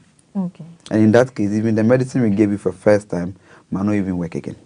So that's how bacteria are. You don't treat them well. The next time you take the same medicine, it won't work. You have to be changing them. Wow. So when you are giving an antibiotics or maybe some product to take for an infection, when you are done, let us be sure that everything is cleared. Because they also multiply. They are living. Yeah. So my next question before we go on a break is that prostatitis and then the prostate enlargement. Can it all combine and cause the cancer, the prostate cancer? Okay. There is no relation that people who have prostate enlargement must get prostate cancer. Okay. Also those with prostatitis, like automatically they must get prostate cancer. But research shows that those who have prostate cancer, so having prostate enlargement is a risk factor for prostate cancer, but it is not a cause. Because people's prostate have become cancerous even without becoming enlarged. It is not a cause, but it's one of the risk factors. More of those who have prostate cancer have prostate enlargement. Okay. Yes. Okay. We're going on a quick break. When we come back, we'll look at some of the signs and symptoms and more of the complications. Because if you are getting it at 20 years, it's a very serious thing that needs to be dealt with. We're going on a quick break and then we'll be back shortly. Please stay tuned.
Welcome back from that short break. As I indicated, we are still discussing prostate disorders. You can follow the conversation on Association of African Universities on Facebook and then on YouTube. So we are moving on to talk about some of the signs and symptoms that one will experience when the person has maybe prostate cancer, enlargement, or the other one. Let's move on. Okay. So people with prostate problems, because most of the time, all the three types that I described, their signs and symptoms are almost the same. Okay. So at times it's even difficult to differentiate without testing. Okay. You realize that now you are urinating more frequent at night. Normally you have to urinate at least once, at most one or twice before you wake up. But you realize there's a change. When you sleep and from let's say 9-10 p.m., you urinate about 6, 7, 8 times before daybreak. That is one of the classical signs of a prostate problem. You also, there's something you also call urgency. It's when you feel like urinating, you cannot hold on. You have to quickly rush and go to the washroom. Otherwise, it comes by itself. So a lot of people with prostate problem keep on soiling their dresses because they cannot hold the urine for longer. There's another one we call hesitancy. You feel like urinating. When you go to the washroom, it doesn't come, it delays for about maybe 10-15 seconds. Normally, when you go, it has to come within the first 3 seconds. But this time, you see that about 10-15 seconds, it doesn't flow. It's also a sign of prostate problem. There is something called a straining. Normally, you don't have to force yourself to urinate, yes. But this time, you realize that you have to strain. I mean, you have to force yourself before the urine comes out because there's an obstruction there. You know, I described that when it enlarges, it obstructs the flow. So when there's an obstruction, you have to strain before the urine flows. You realize there's a weak streaming. Weak streaming is, you know, normally when you urinate, the urine comes to a certain kind of pressure, like a force. But then you see that when the urine is flowing, it doesn't move away from you. It drops right in front of you. That is what you call a weak streaming. Yeah, the urine it doesn't shoot with pressure. Yeah, it comes weak. It's also a prostate problem. There's another one we call a dribbling. And so the urine to come down straight way. It's dribbling on its way. Yes, it shakes. You get it. It shakes and sometimes it even splits. Yeah, into two, or even in multiple directions. Yes, these are all classical signs and symptoms of the prostate. We have another one you call the dysuria. That's when you feel severe pain because there's an obstruction there. So when you try to pee, it's very painful. So you see older men going to the washroom and they are screaming even before the urine comes. Yes, it's also a prostate. It's when you feel like urinating, you go. Little comes. The majority of the urine retains. Yes. And you will feel it. You will feel that no. It's not done. Yeah, it's still not done. Then you have to go again. Yes, it's also a prostate problem. For those in advanced stages like cancer, you see that when you're flowing, that is a prostate cancer. Even sometimes those with enlargement, if you strain yourself more, the blood vessel will break and then you urinate blood. Sometimes you get severe waist pain because I was saying that if it is cancerous, it spread to the bones also. So you start getting severe waist pain, excessive weight loss, and all that. So these are some of the symptoms that should alert you that I'm having. Yes. Okay, so there's no situation where maybe you find maybe abdominal swelling or something, nothing of the sort because it's inside. No, you won't see any swelling. Okay. You won't see. The only thing you can maybe feel is abdominal pains. Okay. Lower abdominal pains. Okay. Yes, that is what you feel. But otherwise, you are not going to see any visible thing out there for you to tell that, oh, my prostate is enlarged, unless we investigate. Okay. So our prostate disorders lifestyle related. The way you eat, the way you drink, no exercise, sleeping, like lifestyle. Has it got to do with lifestyle? In fact, apart from the prostatitis that I told you, that one, it can be due to an infection. Yeah. The prostate enlargement and then the prostate cancer. But there are risk factors. Okay. The risk factors are being a man, because prostate doesn't affect women. So if you are a man, you are already at risk. Aging. People that are younger below the age of 40 are not at too much risk. Okay. But those after 40 are much risk. Statistics show that when you take 100 African men, okay, African men all over the world, not only those in African soil, but African men all over the world. You know, when you know an African man, you know. Yeah, you Even if see. you are in the Caribbean, you know yourself that you are an African man. When you take 100 of them, at the age of 50, 50% of them will have a prostate disorder. Wow. When they get to 70 years, 70% of them, 80 years, you get 80% of them having prostate disorder one way or the other. Wow. Yes. So that is one of the risk factors. That is aging. Okay. Another risk factor is race. Race. Yes, we the blacks. Black Unfortunately, race. Oh. we the How- blacks how get come? it more than our the Caucasians. Yes, black men all over the world, wherever you are. So people were thinking that maybe it is the kind of food or the environment, but Yeah. even the blacks that were born in America and even in South America, Asia, they are also at more risk than their fellow Caucasians or white men. Yes. So being a black is also a risk factor for prostate cancer And or the prostate reason enlargement. for being black and making it a risk factor has still not been found So out. research has not really found anything. Oh, concrete. how? So that is one of the bad news. That is why we need to create a lot of awareness, especially Yeah. with we blacks in Africa here. Yes.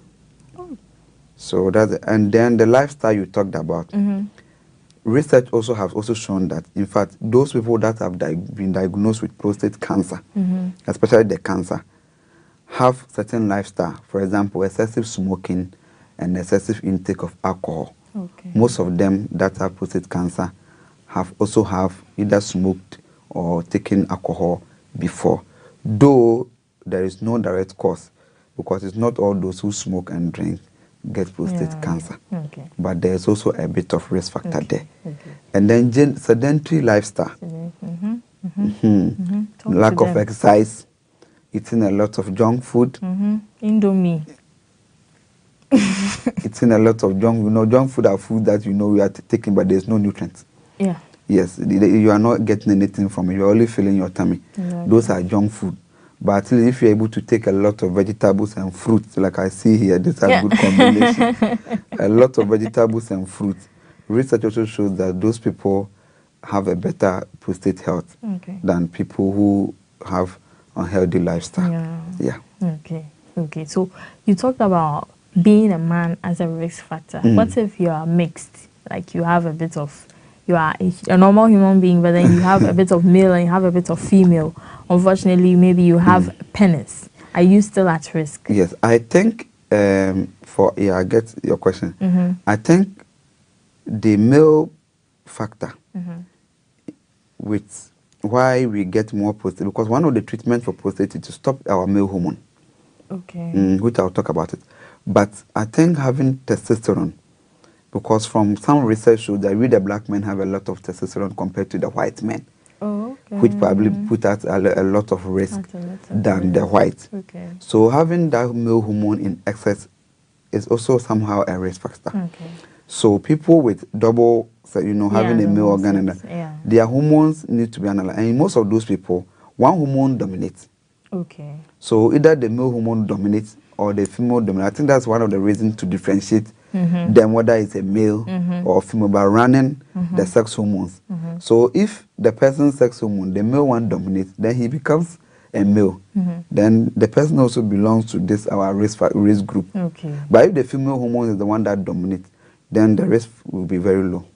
Yes. So let's move to diagnosis. Aside the fact that you see all these signs that will tell you that this is what you have, how then can someone who has maybe very subtle signs tell that, okay, this, what should be done or what is really done? There are a lot of investigations. For example, we have the basic one you call the ultrasound scan. Ultrasound is, this machine that they will put on your lower abdomen and then be scanning. The ultrasound can be able to view the prostate in your body and then take the measurement and see if it is enlarged or not.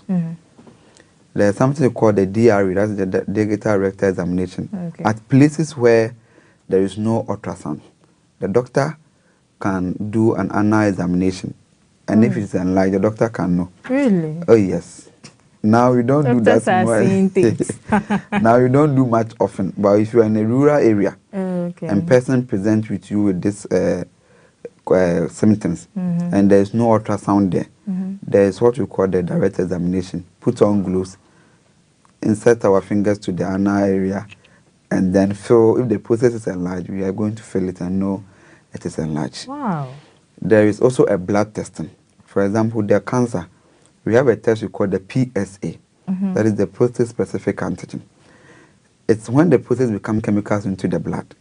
So we take the blood sample and analyze that. Has the prostate released those antigens in the blood? That's what we call the PSA test. Okay. And there's a range. So when we check and realize that it's more than the recommended range, it means that your prostate is becoming cancerous. Okay.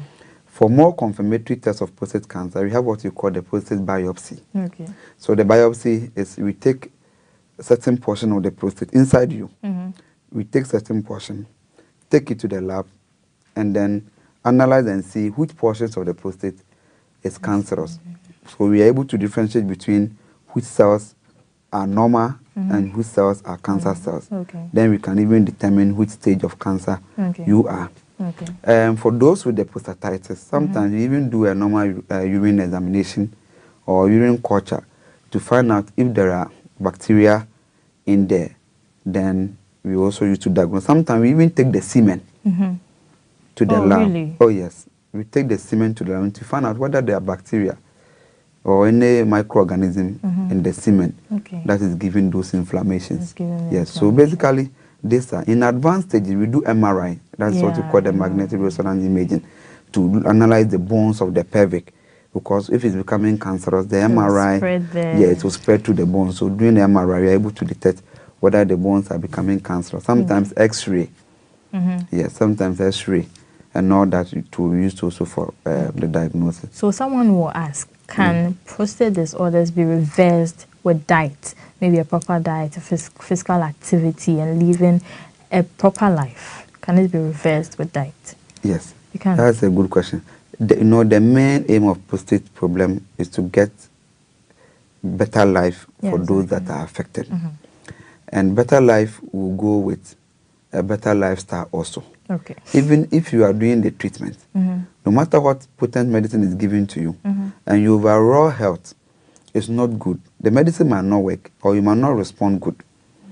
Because when it's becoming cancerous, now you don't have to do, because in cancer, your immune system is becoming weaker and weaker. The cancer will not have too much effect on you.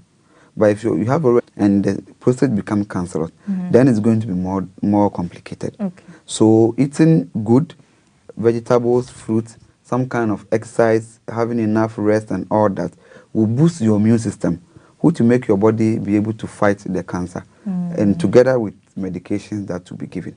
Okay. Yes, so lifestyle is always recommended for even every man, whether you have a prostate problem or not. Yeah. Okay. Okay, so let's move to some of the treatment methods you use at Medimoses. Take us to some of the treatment methods for the 3 disorders. Yes, so when it comes to the prostate enlargement, we have a supplement. Okay. Okay, it's a natural supplement that we, after scanning, we take the measurement of the prostate. So when we realize that it's enlarged, then we put you on this supplement. We call it Prostacure X. That is the product that we use. Prostacure S and Prostacure T. Okay. It's a capsules and then a tea. It's a natural product. So we put the person on.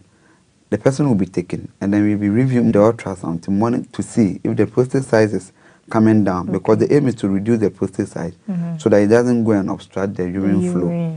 So that's what we do for those with enlargement. For those with cancer, like I told you, most people with cancer might have the enlargement. Yeah. So those with them too, there are other supplements that we give to them. Then we'll be monitoring the PSAs. We'll do some biopsies also to know the stage of the cancer. Then we're monitoring their PSAs for it to come down. There is an opportunity for people with prostate cancer and even prostate enlargement. So people shouldn't give up in their fight Yeah. for prostate solutions. Because a lot of people tend to say that they've been taking drugs, but then still it's as if it doesn't get healed and stuff like that. So they tend to give up, and then they start using the Pampers and stuff. And not that, yeah. One of the dangers is that the men do not want to go and check. Yeah. Because at times we even pick a whole team to a particular institution. Okay. Maybe your institution here to screen all the men. Because we realized that the awareness is not that much. Yeah. Even those in the medical field, if you are not in a facility where you deal with prostate issues much, you might not even be educating your clients on prostate problem. But it's one of the, even if you go to America, it's the number 2 leading cause of cancer death. Oh, look at that. Apart from skin cancer, prostate cancer leads. Wow. So in a year, a lot of men die from prostate cancer. So most of the men, because of the horror stories they've heard, they do not want to check. But one of the treatment or preventive way is to be able to detect it at early stages. So, for example, the PSA, the highest reading is, let's say, 4. And then some come and then the reading is 100. Hey. Some come, the reading is 1,000. Some come, the reading is 10,000. Imagine when are you going to treat a reading of 10 all the way to 4. But we have to bring it down below 4. But assuming the person came, and then let's say the reading is around 20, it's at the very early stages. It is easy to restore it back to normal. The scan, I told you, the average weight should be around 40 grams. If you come and it's 200 grams, that is 5 times the average weight. Now we have to shrink it all the way to 40. It's a lot of work. Surgical options are there, but those are the stages where it's complicated. There's nothing that can be done medically. Then you go to surgical, but and I told you the disadvantages of not having a prostate. Yes. It affects your Can't be a erection. man again. Yes, and even those with prostates, if they don't treat it, they cannot even have an erection. Oh, you guys there? Yeah. Oh, yes. It's even one of the signs to even know that once your prostate is affected, you might not even get an erection at all. So it affects their way of life in so many ways. So best to start checking 40 every year. You take it upon yourself that I'm going to do my prostate, and it doesn't cost much. The cost comes when you don't come early, and it advances. Yeah. So if your PSA is 10,000, imagine how many years you will take to bring it down to 4. So that's why this awareness is very necessary. Important. Okay, so the reason why we even came up with the men's series was because I sent out a poll, and then most of them were like, okay, so as I'm growing, the thing that I'm very is the problem. That's why today we are having this conversation. But why don't they? Did you ask them why don't they check? I have no idea. Men and their reasons. They have just decided not to go and check concerning prostate. Yeah. So there is also another issue of family history. Okay. So, for example, if your grandfather had a prostate problem, your dad is having a prostate problem, then you, the man, you are of more even higher risk. Yeah. So you should be checking even before the age of 40, because like I said, it's not expensive. Yeah.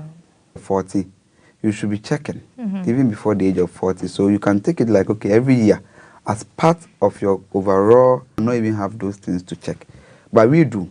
So even before 40, you have to start checking, especially after 40, whether you have the family history or not, being a man and a black, you have to check once a year, so that whatever things that we can advise you appropriate. That is, what our advice is, you have to start checking from the age of 40. Every year, do it once. Okay. Every year, do it. When we see it rising, because we are saying that the PSA didn't cross 4.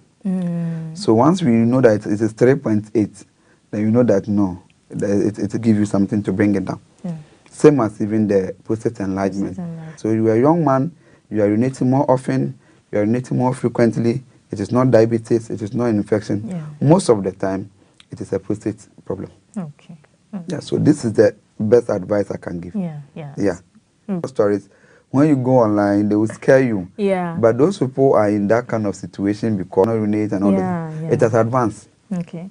Most times at the earlier stages, it's normal. It's normal. Yeah. Oh. Okay, your final words, and then you can tell us what you do at Medimosis. Yes, so there is a hope for people going through prostate problem. For women whose husbands have been diagnosed of a prostate problem. It is not a death sentence. Yeah. They and need, girlfriends, please. and girlfriends, yeah, who partners yes, have been diagnosed of a prostate problem. They need the support this time. Mhm. There is a way they will come back. Okay. Most women think that once your partner is diagnosed, then there is no even need. Exactly. But it's not true. Okay. A lot of prostate problems that we have treated, and they are normal and happy now. Oh, okay. And Medimosis, because we know, we have done this for more than 12 years. Oh. And since we started, today I'm happy. People come and voluntarily, you see young people coming to check their prostate. Because of the awareness we've created over the years. And your channel, of course, in 20 years to come, we do not wish men to be struggling with prostate problem again. They need to check. That is the most important. We need to check, and then we need to treat. Okay. People who come there are happy. They get results, especially for those that report earlier. So you shouldn't stay for it to when it gets complicated, it's very expensive. And one of the bad things is that it affects our fathers who are on retirement. Yes. So, at that time they are not working and the money is not coming much. And sometimes it's difficult to even continue treatment. With the so, the checking early is very important. And those who have it, also there is hope for them to also come and then we help them. Oh, I'm glad there's hope. And at least your wife won't leave you. We have patients all over the world though. Oh, okay. Yes. Okay. Even Africa, like we have a yes. Nice. Most of our awards are even given by like Europeans or maybe the American, the Asians. Yeah. So you've gone a long way, but we are still working harder. Definitely. Yes. Definitely. Yeah. Thank you very much for coming through for us. We've enjoyed the conversation, and please, if you're a wife or a girlfriend or even a side chick and you've listened to the conversation and you know and you've been equipped with all this information, please share with your husband, share with your boyfriend, share with your fiancé, so that we can all live a healthy life. Advise him to go and check. And if you're a man, please go and check. After the survey, that's why we've had this conversation. Please go and check. Go to Medimosis Prostate Center. It's at Adenta, and check, know your status, and then start with treatment. If you are free, then you are free. If you are free, then please continue with proper lifestyle so that you don't get into that situation. This has been Health Africa on AAU TV. My name is Bridget Amadente. Do stay tuned for other programs.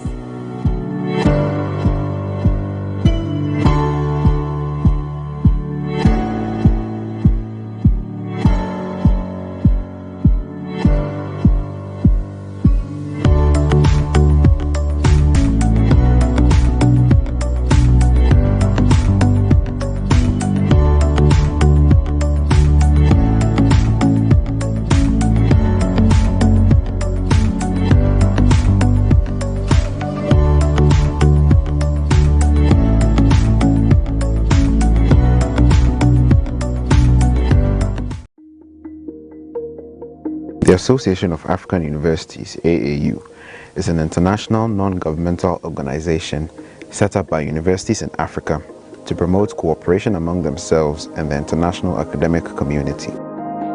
Mon nom est professeur Étienne Eouan-Eilé. Je suis le secrétaire général de l'Association des universités africaines qui est Bazana. Je vais vous parler de la création de l'Association des universités. Il faut remonter dans les années 60 pour pouvoir comprendre le processus. Déjà en 1960, nos dirigeants estimaient que l'éducation est l'outil majeur pour pouvoir lutter contre la pauvreté et assurer le développement. I am Nodumo Dlamini. I'm the Director of ICT Services and Knowledge Management at the Association of African Universities. The Association of African Universities is a network of 400 universities in Africa. The biggest value that the universities benefit from being members of the association is this big platform that allows them to collaborate, allows them to work together, allows them to teach together. Through this platform, a university in North Africa can work with a university in Southern Africa and also those in East and West Africa. Founded November 1967 at a conference in Rabat, Morocco, by heads of African higher education institutions, The association is currently headquartered in Accra, Ghana. My name is Maxwell Amo-Hoyt. I'm the Director of Finance of the Association of African Universities. The association sustains itself from contributions from member universities and also from other development partners. Some of our development partners include the World Bank, other governmental agencies like the Swedish International Development Agency, UK Department for International Development, and other partners. We also receive a lot of support from other governments, especially the government of Ghana. Other partners include the African Union, which is more or less the parent organization of the Association of African Universities.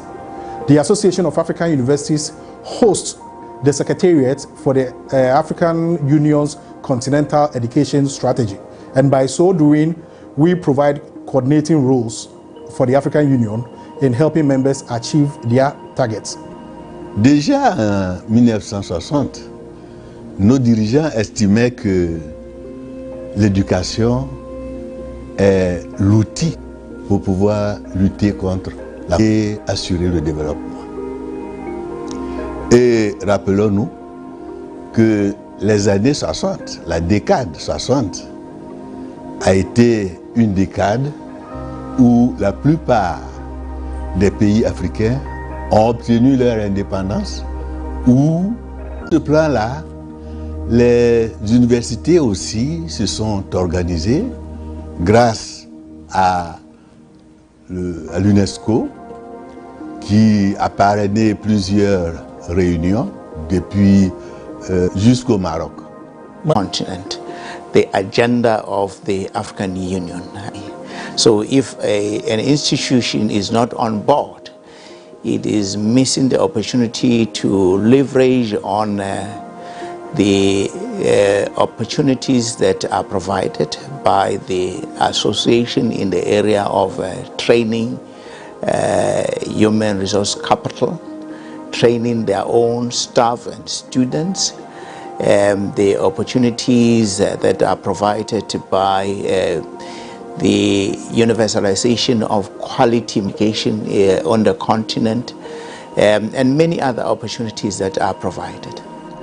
Et en 1963, il y a eu une réunion à Khartoum, au Soudan, où les chefs des institutions d'enseignement supérieur ont décidé de créer l'Association des universités africaines. Finalement, la création va se faire à une conférence qui s'est tenue à Rabat au Maroc, et la création de l'Association des universités africaines a eu lieu le 12 novembre 1960. Hassan Kafi, AAU governing board member, representing for East African region. Also, I am the president of Plasma University, Mogadishu, Somalia. We really like to give a call for universities in Africa, especially in East Africa, those which are not members still in the Association of African Universities. We are calling them because we feel the organization is ours. It represents the voice of higher education in Africa being seen all over the world.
Listen to the description.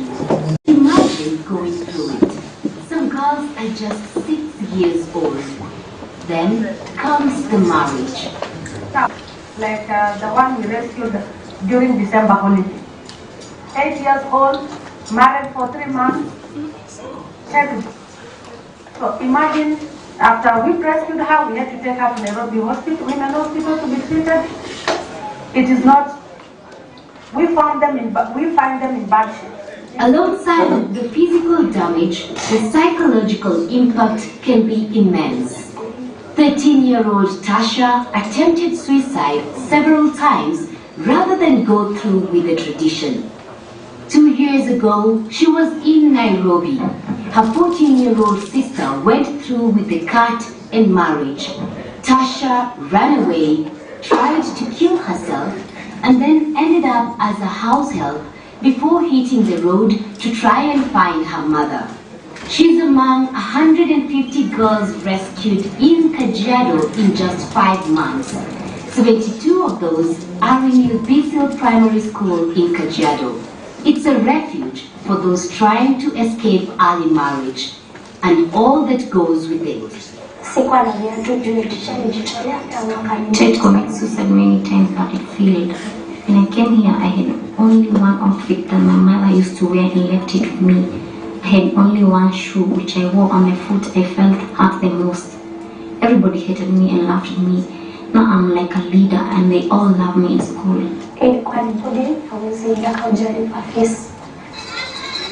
The school relies on private donors to keep the refuge open. Activists say changing the law was a good first. We need more help from those who dare to defy tradition. Just how many girls go through these rites in Kenya every year is not very clear. Many hundreds. The practice persists, but attitudes have changed. My mother went through it when she was just 12 years old and had her first child at 15. She doesn't regret the children, but refused to let me or my sister go through it. It was harmful and pointless, she says, and children deserve better. Sonny Methu, CCTV, Nairobi, Kenya. Okay, we are going to have a write-up now. Female genital mutilation, FGM, is associated with lots of suffering for the female cut. It is a source of socioeconomic inequality between the cut and non-cut women, as well as between practicing and non-practicing communities. Among these communities, the cut marks the transformation from a girl into a woman ready for marriage, and in some cases, girls drop out of school so as to be married. Okay, we are going to go to the second slide now. Again, we watch a video and then we do.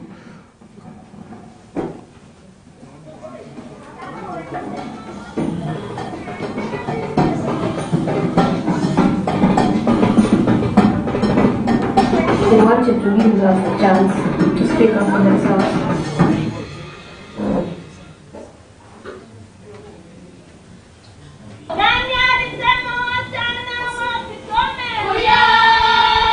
It's not the men who are being circumcised, it's the girls. It's not the mothers. It's not me, not you, it's these girls. We had a competition that involved 300 girls from 3 schools, drawing a poster, anything that they felt like it can campaign against FGM or to end FGM. Posters you see over here, these might not be the best art, but what's important is the idea came from a girl. So I do believe that the poster that we are going to get as one is going to be reproduced and be distributed to other areas so that it can be of much help. Now we have reached the climax. The winner for this one is Consolata Lokio. You're not smiling?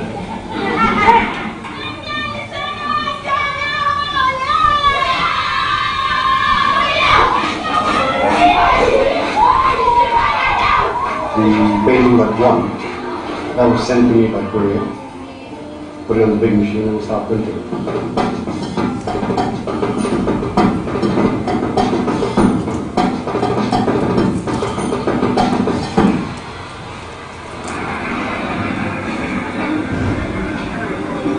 signpost arrived on Saturday at around 12 noon.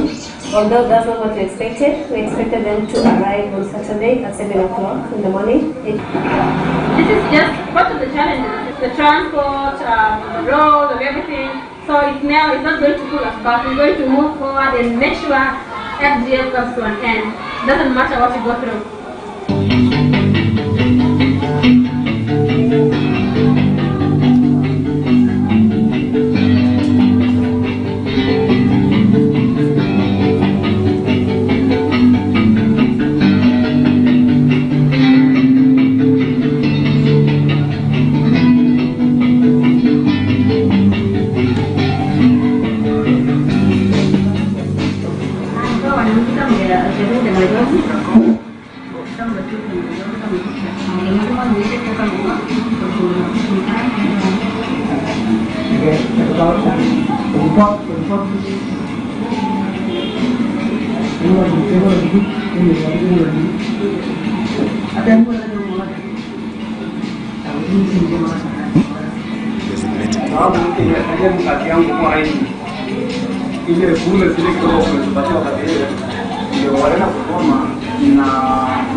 This is just the beginning. My work is not even started.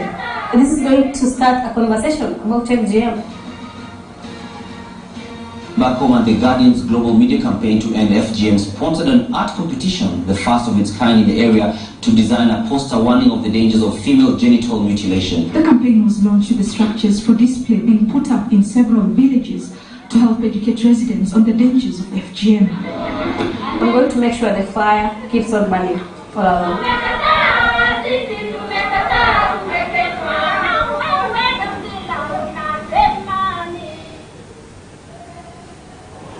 We're going to do a reading now.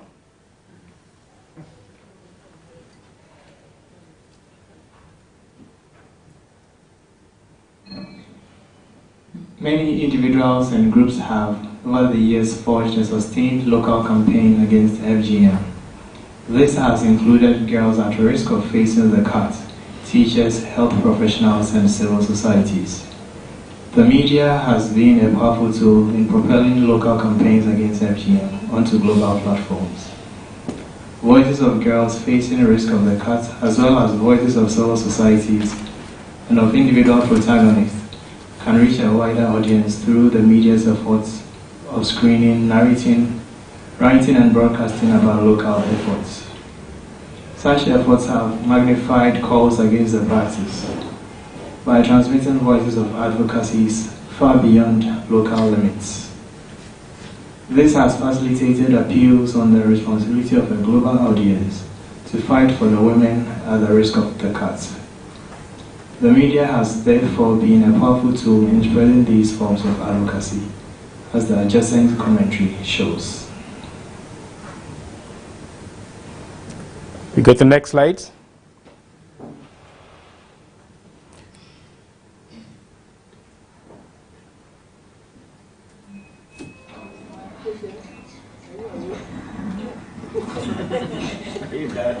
Wanted me to be a third wife, but I told them There's I more will not reading. be a wife. There's more reading. Oh yeah, there's 3 in the road.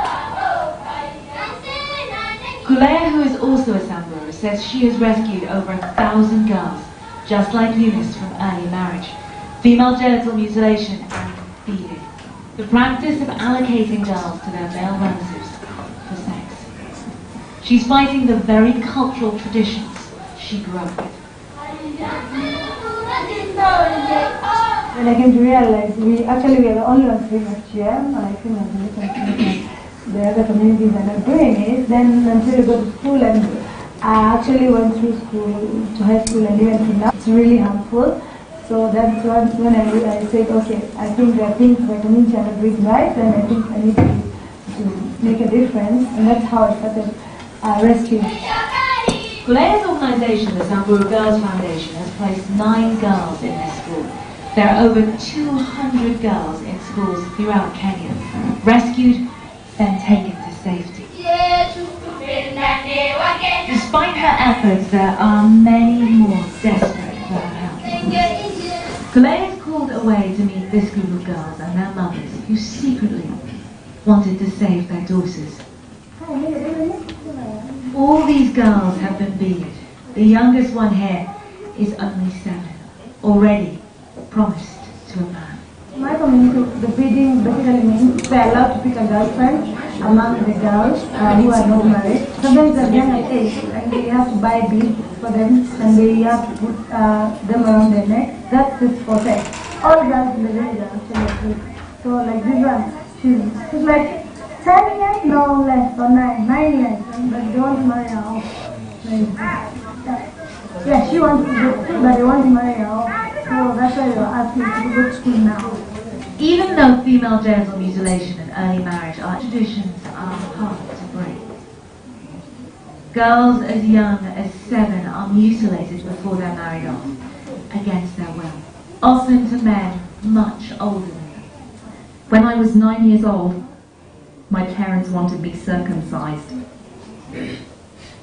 I ran away to the forest.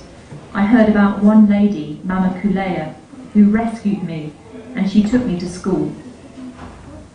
Only 5% of the Samburu community can read and write.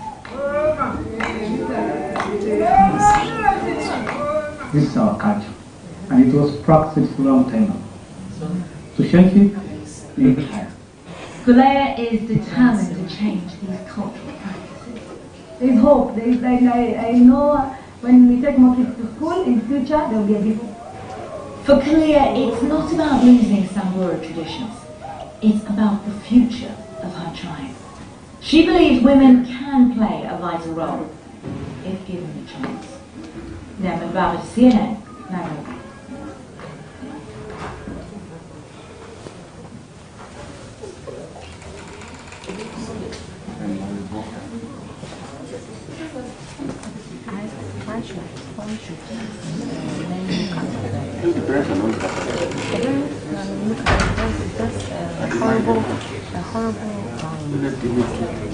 The idiom, only the wearer knows where the shoe pinches, is fitting in characterizing some of those who have successfully spearheaded advocacy campaigns against FGM. They have been successful perhaps because women who have undergone circumcision command moral authority and are therefore influential in reaching and swaying the mindsets of core believers of the practice. Moreover, having gone through the experience, they can empathize with the parties involved, including the parents who may face stigma if they do not comply with the culture of their people, and girls and women facing the risk of the cut. Their address to a global audience is more authentic and likely to have greater impact in helping build a global agenda. There is more, so if this is more so, if the survivors have weathered the trauma and excelled in life, thus serving as role models in